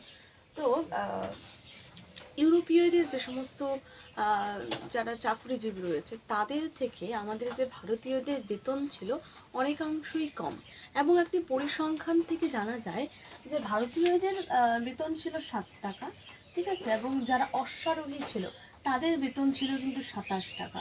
এবং এই যে 7 টাকা এবং 27 টাকা তাদের বেতন দেওয়া হতো, এখান থেকে তাদের খাওয়া, ঠিক আছে, তাদের বস্ত্র, ঠিক আছে, তাদের বিভিন্ন যে হাতি ঘোড়াগুলো নিত সেগুলোর যে তারা রাখতো, সেই মিলিয়ে তাদের হাতে বাঁচত মাত্র 1 থেকে 2 টাকা। তো 1 থেকে এত কিছু খরচা করে, ঠিক আছে, মানে তাদের 7 থেকে 27 টাকা করে বেতন দেওয়া হতো। যারা এমনি যারা সৈনিক ছিলেন তাদের 1 টাকা, আর যারা হচ্ছে অশ্বারোহী ছিলেন তাদেরকে 27 টাকা দেওয়া হতো। তার মধ্যে তাদের যে বাদবাকি খরচগুলো মিলে খাওয়া দাওয়া বাদ দিয়ে, সব কিছু বাদ দিয়ে তাদের হাতে বাঁচত মোট 1 থেকে 2 টাকা। তো এই যে বঞ্চনা, মানে এত যে কম বেতন, এই যে বঞ্চনা, বেতনের ক্ষেত্রে এই যে বঞ্চনা, যা কি করে সিপাহীদেরকে আরও ক্ষুব্ধ করে তোলে, ফলে তারা এই বিদ্রোহে যোগদান করে। এটা তারপর হচ্ছে পদোন্নতির ক্ষেত্রে প্রভাব। পদোন্নতির ক্ষেত্রে বৈষম্য কি? পদোন্নতির ক্ষেত্রে বৈষম্য হচ্ছে আমাদের সিপাহীদের শুধুমাত্র বেতনের ক্ষেত্রেই কিন্তু কোনো রকম বৈষম্য আনেনি, বেতনের ক্ষেত্রেও পদোন্নতির ক্ষেত্রেও কিন্তু এরকম দেখা গেছে। মানে একজন ভারতীয় যে সৈনিকরা আছে সে সর্বোচ্চ, সে যতই যোগ্যতার অধিকারী হোক না কেন, সে সর্বোচ্চ সুবাদার পথে কিন্তু উন্নীত হতে হবে। এবং সেই সুবাদার পদটা ছিল হচ্ছে ইউরোপীয় যে অফিসার রয়েছে সেই অফিসারের তুলনায় অনেক নিম্নমানের, অনেক নিচু পদের যে পদটা ছিল সেটাই হচ্ছে সুবাদার পদ। এবং ভারতীয়রা অত্যন্ত অনেক বেশি যোগ্যতা থাকা সত্ত্বেও তারা সেই বড় পদে কিন্তু যেতে পারতো না। তো পদোন্নতির ক্ষেত্রে বৈষম্য ঘটলে ভারতীয়রা কি করে, এই বিদ্রোহে অংশগ্রহণ করে, ফলে এই বিদ্রোহ সংগঠিত হয়। আর দুর্ব্যবহার, এই বিদ্রোহের সামরিক কারণ হচ্ছে দুর্ব্যবহার। এর আগেই বলেছি যে ভারতীয়রা, ইউরোপীয়রা কি করেছিল, ভারতীয়দের কুকুর, ঠিক আছে, আনকালচার্ড, ঠিক আছে, এসব বলে কিন্তু সম্বোধন করেছিল। ফলে কি হয়েছিল, সিপাহীদের যে এই দুর্ব্যবহার, মানে ইউরোপীয় সিপাহীদের যে দুর্ব্যবহার ভারতীয়দের মধ্যে অসন্তোষের সৃষ্টি করেছিল, তাদেরকে ব্যথিত করেছিল, ফলে তারা এই বিদ্রোহে যোগদান করেছিল। এটা বলে। তারপরে কি সিপাহী পরিবারের ওপর অত্যাচার। সিপাহী পরিবারের ওপর অত্যাচার কি? সামরিক কারণ। সিপাহী বিদ্রোহের ওপর অত্যাচার হচ্ছে যে 1757 সালে যে বিদ্রোহটা 1857 সালে যে বিদ্রোহটা হয়েছিল, সেই বিদ্রোহে অধিকাংশ সিপাহী বংশানুক্রমিকভাবে তারা কিন্তু কৃষক পরিবারের সন্তান ছিলেন। তো কৃষক পরিবারের সন্তান হওয়ায় সেই কৃষকদের ওপর কোম্পানি বিভিন্নভাবে আধিপত্য, রাজনৈতিক, সামাজিক, ঠিক আছে, বিভিন্ন দিক থেকে ধর্মীয়, এই যে কারণগুলো, এই যে বিষয়গুলো, এগুলো কী করতেন, কৃষকদের ওপর চাপিয়ে দিতেন। ফলে সিপাহী যে সমস্ত কৃষক পরিবারের সিপাহীরা রয়েছেন, তারা কিন্তু তাদের পরিবারের উপর অত্যাচার দেখে তারা কিন্তু কী হয়, ক্ষুব্ধ হয়, ঠিক আছে, তাদের মধ্যে যে ক্ষোভ জমে, ঠিক আছে, এবং যার পরিণতি পেয়েছিল এই 1857 সালের সিপাহী বিদ্রোহে। মানে সিপাহীদের পরিবারের উপর অত্যাচার করলে তাই সিপাহীরা কী করে, এই বিদ্রোহে অংশগ্রহণ করে। কৃষক থেকে শুরু করে, দরিদ্র মানুষ থেকে শুরু করে সিপাহীরা পর্যন্ত এই বিদ্রোহে অংশগ্রহণ করে, তাই এই বিদ্রোহ সংগঠিত হয়। দ্বিতীয়ত অতিরিক্ত ভাতা বন্ধ। অতিরিক্ত ভাতা বন্ধ কি? অতিরিক্ত ভাতা বন্ধ হচ্ছে যে সিপাহীরা যে তাদের সৈন্যপদে ছিল, তো সেই সৈন্যপদে থাকলে তো হবে না, তাদেরকে অনেক দূরে দূরে যেতে হতো। তো এই যাওয়ার জন্য তাদেরকে কিন্তু অনেক রকম ভাতা দেওয়া হতো, তাদেরকে বেতন দেওয়া হতো, তাদেরকে টাকা দেওয়া হতো। তো কি হলো যে 1857 সালের বিদ্রোহের আগে আগে কি করলো, মানে 1850, এই 1850 সালে কি করলো, ব্রিটিশ কর্তৃপক্ষ সে বলল যে আমরা যে ভাতাগুলো দিতাম, আমরা যে বেতনগুলো দিতাম, যে টাকাগুলো দিতাম, সেগুলো হচ্ছে সিন্ধু প্রদেশের যে অধিবাসীগুলো রয়েছে সেই অধিবাসীদের কিন্তু বেতন দেওয়া হবে না, ঠিক আছে। ধীরে ধীরে বেতনগুলো কি করলো, বন্ধ করে দিল। ফলে কি হলো, এই যে বেতনের ক্ষেত্রে যে বঞ্চনা, সিপাহীদের ক্ষোভের সঞ্চার ঘটেছিল এবং তারা এই বিদ্রোহে সক্রিয়ভাবে অংশগ্রহণ করেছিল। বেতনও বন্ধ করে দিল, তার জন্য তাদের মধ্যে ক্ষোভের প্রসার ঘটলো এবং তারা বিদ্রোহে অংশগ্রহণ করলো। ধর্মীয় অসন্তোষ আমরাই জানি যে কার্তুজের যে টোটার সঙ্গে আটার সঙ্গে মিশিয়ে সেখানে আবার গরু এবং শূকরের চর্বি মাখানো হতো, ঠিক আছে, এবং সেটাকে দাঁত দিয়ে কেটে কেটে বন্দুকের মধ্যে ভরতে হতো। কিন্তু হিন্দুদের কাছে গরু ছিল পবিত্রতার প্রতীক এবং শূকর ছিল মুসলমানদের কাছে পবিত্রতার প্রতীক। তো এই ধর্মীয় আঘাতের কারণে তারা কিন্তু কী করে, বিদ্রোহে অংশগ্রহণ করে। আন্তর্জাতিক ঘটনাবলী কি? আন্তর্জাতিক ঘটনাবলী হচ্ছে আমাদের আফগান যুদ্ধ হয়েছিল, ইউরোপীয় দেশে ক্রিমিয়ার যুদ্ধ হয়েছিল। তো এই যুদ্ধগুলোর দ্বারা আমাদের কি হয়েছিল, এই যুদ্ধগুলোর দ্বারা হচ্ছে আমাদের যে ব্রিটিশ সাম্রাজ্য, আমাদের ইউরোপীয় এরা যে রয়েছে, তাদের কিন্তু তারা কিন্তু দুর্বল হয়ে পড়েছিল এই যুদ্ধগুলো করার ফলে। তো এই যে দুর্বলতা ভারতীয়রা যখন দেখতে পেলো যে ইংরেজরা দুর্বল হয়ে পড়ছে, তো দেখার পর ইংরেজরা কী করলো, ভারতীয়রা তাদের মধ্যে আশার আলো জাগলো যে না, আমরাও তাহলে তাদেরকে দুর্বল করে তুলতে পারবো। তার জন্য কী করলো, ভারতীয়রা সক্রিয়ভাবে জোটবদ্ধ হয়ে তারা এই বিদ্রোহে যোগদান করলো। এই জন্য এই বিদ্রোহটা সংগঠিত হলো। উপসংহারে লিখবে যে 1857 সালের কারণ ছিল বৈচিত্র্য এবং বহুমুখী, এবং এই বিদ্রোহ শুধুমাত্র একটি কারণে গঠিত হয়নি, বহুমুখী কারণে কিন্তু গঠিত হয়েছিল। এবং এই বিদ্রোহ পরবর্তীকালে যে ভারতের জাতীয়তাবোধ, সেই জাতীয়তাবোধ জাগরণে কিন্তু সাহায্য করেছিল। এই যে পয়েন্টগুলো বললাম, এগুলো সুন্দর করে লিখে তোমরা সাজিয়ে নেবে, ঠিক আছে। এই পয়েন্টগুলোকে বুঝেছো কিনা সেটা বলবে, আর খুব সুন্দর করে এগুলো নোট করে নেবে। নোট করে নিয়ে এর বিস্তারিত আমি বলে দিয়েছি, এগুলো সুন্দর করে লিখে নেবে। এরপরে আমরা পড়বো এর যে ধর্মীয় কারণ কী ছিল। সিপাহী বিদ্রোহের ধর্মীয় কারণগুলো আলোচনা করো, বা এই প্রশ্নটা আসতে পারে হচ্ছে ধর্মনাশের আশঙ্কায় 1857 খ্রিস্টাব্দের বিদ্রোহের ক্ষেত্রে নতুন ক্ষেত্র কিভাবে প্রস্তুত করেছিল তা ব্যাখ্যা করো। এই দুইভাবে প্রশ্নটা আসতে পারে, ঠিক আছে, কিন্তু উত্তর একটাই।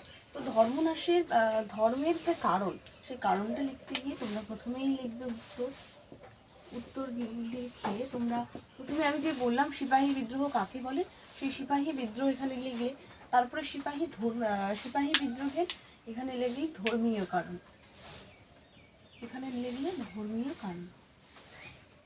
এই ধর্মীয় কারণ লেখার পর কি বলবো, এখানে 1 নম্বর দেবে।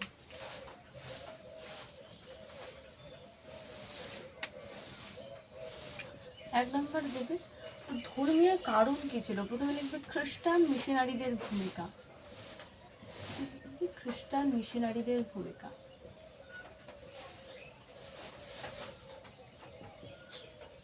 খ্রিস্টান মিশনারিদের ভূমিকা।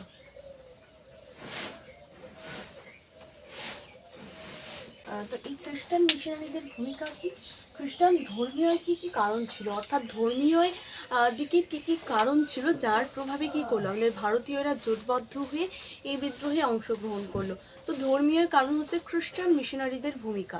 তো ইউরোপ থেকে আসা যে সমস্ত খ্রিস্টান মিশনারিরা রয়েছে তারা কি করলো, ভারতে আসলো। আসার পর কি হলো, ভারতের যে সমস্ত হিন্দু এবং মুসলিম সম্প্রদায়ের মানুষ ছিল সেই হিন্দু এবং মুসলিম সম্প্রদায়ের মানুষদের হিন্দু এবং মুসলিম ধর্মের সমালোচনা করেছিল এবং খ্রিস্টান ধর্মে ধর্মিত করার জন্য তাদেরকে কী করেছিল, উদ্যোগী করে তুলেছিল, তাদের ওপর বিভিন্নভাবে কিন্তু কী করেছিল, অত্যাচার করেছিল। যার প্রভাবে কী হলো, হিন্দু এবং মুসলিমরা তাদের এই বঞ্চনা, তাদের এই যে মেইন উদ্দেশ্য সেটা বুঝতে পারলো। ফলে তারা কী করলো, হিন্দু এবং মুসলিম জোটবদ্ধ হয়ে এই বিদ্রোহে অংশগ্রহণ করলো। এটা হচ্ছে খ্রিস্টান মিশনারিদের ভূমিকা। এবার 2 নম্বর হচ্ছে সামাজিক রীতিনীতিতে বাধা। সামাজিক রীতিনীতিতে বাধা।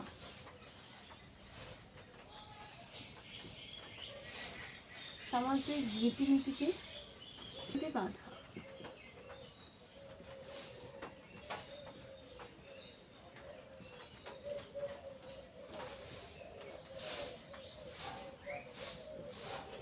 তো সামাজিক রীতিনীতিতে বাধা, তো হিন্দু এবং মুসলমানদের যে সমস্ত সামাজিক রীতি রয়েছে, যেমন হিন্দুদেরকে কিন্তু কী করতে হবে, তিলক কাটা পড়তে হবে, যেটাকে আমরা চন্দন বলি, সেটা কীভাবে পড়তে হবে, তিলক কাটা পড়তে হবে, তাই না? আবার মুসলমান সমাজে প্রচলিত ছিল যে তাদেরকে গোঁফ বা দাড়ি রাখতে হবে। তো এই যে এই সমস্ত যে ধর্মীয় নীতি, সেই নীতি কিন্তু ভারতীয়দেরকে করতে দেওয়া হতো না। ঠিক আছে, করতে দেওয়া তাদের ভাবে কোনোভাবেই, কিন্তু ব্রিটিশ সরকার এগুলোতে কী করেছিল, নিষেধাজ্ঞা জারি করছিল যে হিন্দুরা তোমরা তিলক কাটা দিতে পারবে না এবং মুসলিমরা তোমরা কিন্তু কোনোভাবেই সেই দাড়ি রাখতে পারবে না। তো এই সমস্ত নিষেধাজ্ঞা কিন্তু জারি করেছিল এবং তারা কী করেছিল, নিষেধাজ্ঞা জারি করায় তারা যে সমস্ত ভারতীয় যে সমস্ত রয়েছে তারা মনে করেন যে আমাদের যে ভারতবাসীর যে ঐতিহ্য এবং আমাদের যে সংস্কৃতি, আমাদের যে ধর্মটাকে তারা নিচু চোখে দেখছে। ঠিক আছে, এই যে তাদের মধ্যে এই যে বঞ্চনার ক্ষেত্র একটা তৈরি হয়েছিল, তাদের মধ্যে যে এই ব্যবধান তৈরি হয়েছিল, এই ব্যবধানের কারণেই তারাও কিন্তু এই বিদ্রোহে যুক্ত হয়েছিল, যার ফলে এই বিদ্রোহকে আরও সক্রিয় করে তুলেছিল। এরপরে যে সামাজিক রীতিনীতির বাধা, 3 নম্বর, তো প্রথমেই খ্রিস্টান মিশনারিদের ভূমিকা, তারপরে সামাজিক রীতিনীতিতে বাধা, তারপরে 21 আইন। 21 আইন। এবারে এই 21 আইনটা খুব গুরুত্বপূর্ণ। 21 আইন, প্রশ্ন আসতে পারে 21 আইন কাকে বলে। 21 আইন হচ্ছে যে আমাদের যেই ভারতীয় সমাজে প্রচলিত যে সমস্ত ধর্মচ্যুত ব্যক্তিরা রয়েছে, যারা নিজের ধর্মকে ত্যাগ করে অন্য ধর্ম গ্রহণ করেছে, তো এই সমস্ত যে ধর্মচ্যুত ব্যক্তিরা রয়েছে তারা কিন্তু তাদের যে পৈতৃক সম্পত্তি সেটা কিন্তু ব্যবহার বা সেটা কিন্তু গ্রহণ করতে পারতো না। ঠিক আছে, কিন্তু ব্রিটিশ সরকার কী করলো, নতুন একটা আইন জারি করলো। ঠিক আছে, নতুন আইন জারি করলো যে বললো যে সমস্ত ধর্মচ্যুতরা কী করবে, বা যে সমস্ত ভারতীয়রা তাদের নিজের ধর্ম উচ্ছেদ করে কী করবে, আমাদের খ্রিস্টান ধর্মে যোগদান করবে।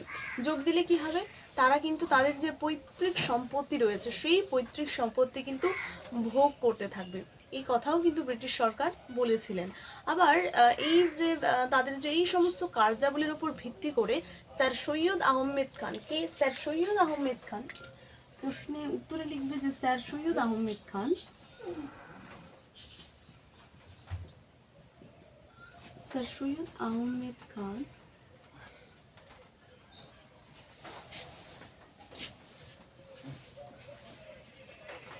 স্যার সৈয়দ আহমেদ খান। তো প্রশ্নের যে উত্তরে এটা লিখতে হবে যে স্যার সৈয়দ আহমেদ খান কি বলেছিলেন। স্যার সৈয়দ আহমেদ খান বলেছিলেন যে ভারতীয়দের খ্রিস্টান ধর্মে ধর্মান্তরিত করার জন্যই কিন্তু এই 21 আইন কিন্তু কি হয়েছিল, এই 21 আইন কিন্তু চালু হয়েছিল। কারণ দেখো, পৈতৃক সম্পত্তি গ্রহণ করতে পারতো না, আবার এমন একটা আইন পাশ করলো যাতে তারা কি করবে, পৈতৃক সম্পত্তি গ্রহণ করতে পারবে। ফলে তারা এই যে তাদের একটা কোনো ভয় নেই, তারা তো পৈতৃক সম্পত্তি পাবে। তো এই কারণেই কী হবে, ভারতীয়রা সেই বিদ্রোহে যোগদান করবে। আর এই যোগদানের মূল লক্ষ্যই ছিল হচ্ছে, ব্রিটিশদের মূল কাজ ছিল হচ্ছে যাতে ভারতীয়রা সেই বিদ্রোহে যোগদান করে। 21 লাইনটা এরকম যে আমাদের যে সমস্ত ধর্মচ্যুত ব্যক্তিরা রয়েছে, আমাদের প্রথম দিকে যে সমস্ত ভারতীয় যে সমস্ত ধর্মচ্যুত ব্যক্তিরা রয়েছে, তারা কিন্তু না, তারা নিজেদের জমি কিন্তু পৈতৃক যে জমি রয়েছে, সম্পত্তি রয়েছে, সেগুলো কিন্তু ভোগ করতে পারতো না। কিন্তু ব্রিটিশ সরকার একটা নতুন নিয়ম বা আইন জারি করে, যেখানে বলা হয়েছিল যে যে সমস্ত ধর্মচ্যুত ব্যক্তিরা রয়েছে তারা কি করবে, তারা প্রত্যক্ষভাবে কিন্তু এই তাদের যে জমিগুলো রয়েছে সেগুলো ভোগ করতে পারবে। ঠিক আছে, কিন্তু এই কার্যাবলীর উপর ভিত্তি করে স্যার সৈয়দ আহমেদ খান কি বলে, যে এটা হচ্ছে ভারতীয়দেরকে খ্রিস্টান ধর্মে ধর্মিত করার একটা মূল লক্ষ্য। এটা এই লাইনে তোমরা লিখে নেবে।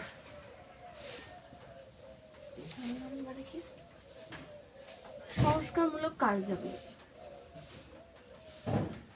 কার্যাবলী হচ্ছে যে আমাদের যে ব্রিটিশরা রয়েছে তারা আমাদের ভারতে কিন্তু বিভিন্ন ধরনের সংস্কারমূলক কাজ করেছিল।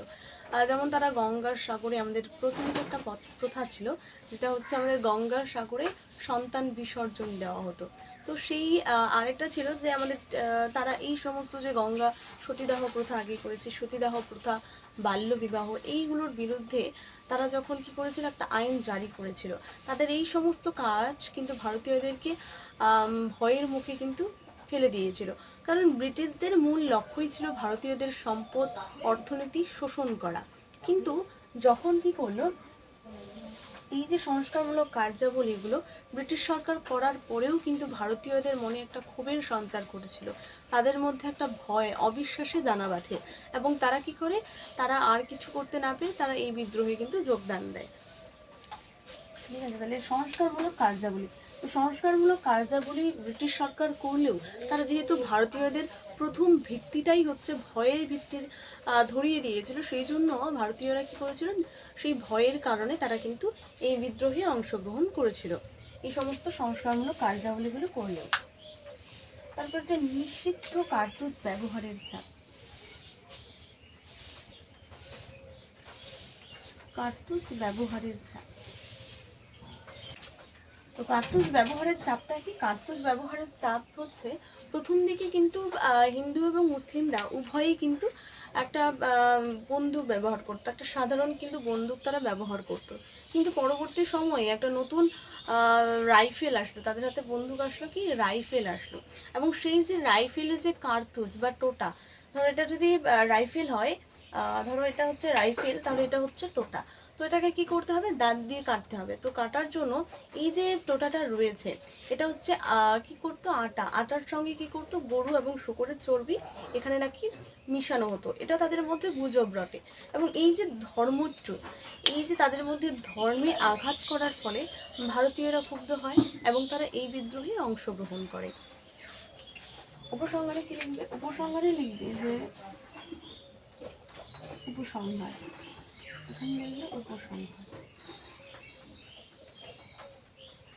উপসংহার। এই উপসংহারে লিখবে যে 1857 সালের বিদ্রোহ ছিল, বিদ্রোহের কারণ বেশ কয়েকটা কারণ ছিল, এবং পরবর্তী সময়ে এই বিদ্রোহ কিন্তু আমাদের যে ভারতবর্ষের যে জাতীয়তাবোধ, সেই জাতীয়তাবোধ তৈরি করতে কিন্তু সাহায্য করে। প্রশ্নগুলো আজকে আমরা আলোচনা করলাম। এর পরের পার্টে আমরা যে সমস্ত বাকি প্রশ্নগুলো রয়েছে, সেই বাকি প্রশ্নগুলো এর পরের পার্টে আমি সুন্দর করে আলোচনা করে দেবো।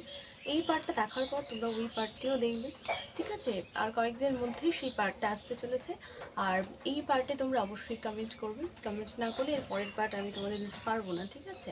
তোমাদের কিন্তু কমেন্ট করতে হবে যে ভালো লেগেছে কিনা, এবং সেগুলোই কিন্তু আমাদেরকে আরও উদ্যোগী করে ভিডিও বানাতে, ঠিক আছে? তো চলো এই ভিডিওটা দেখে সুন্দর করে নোট বানাও, ঠিক আছে? এর পরের ভিডিওটা সুন্দর করে দেখার জন্য এই ভিডিওতে লাইক কমেন্ট করো, ঠিক আছে?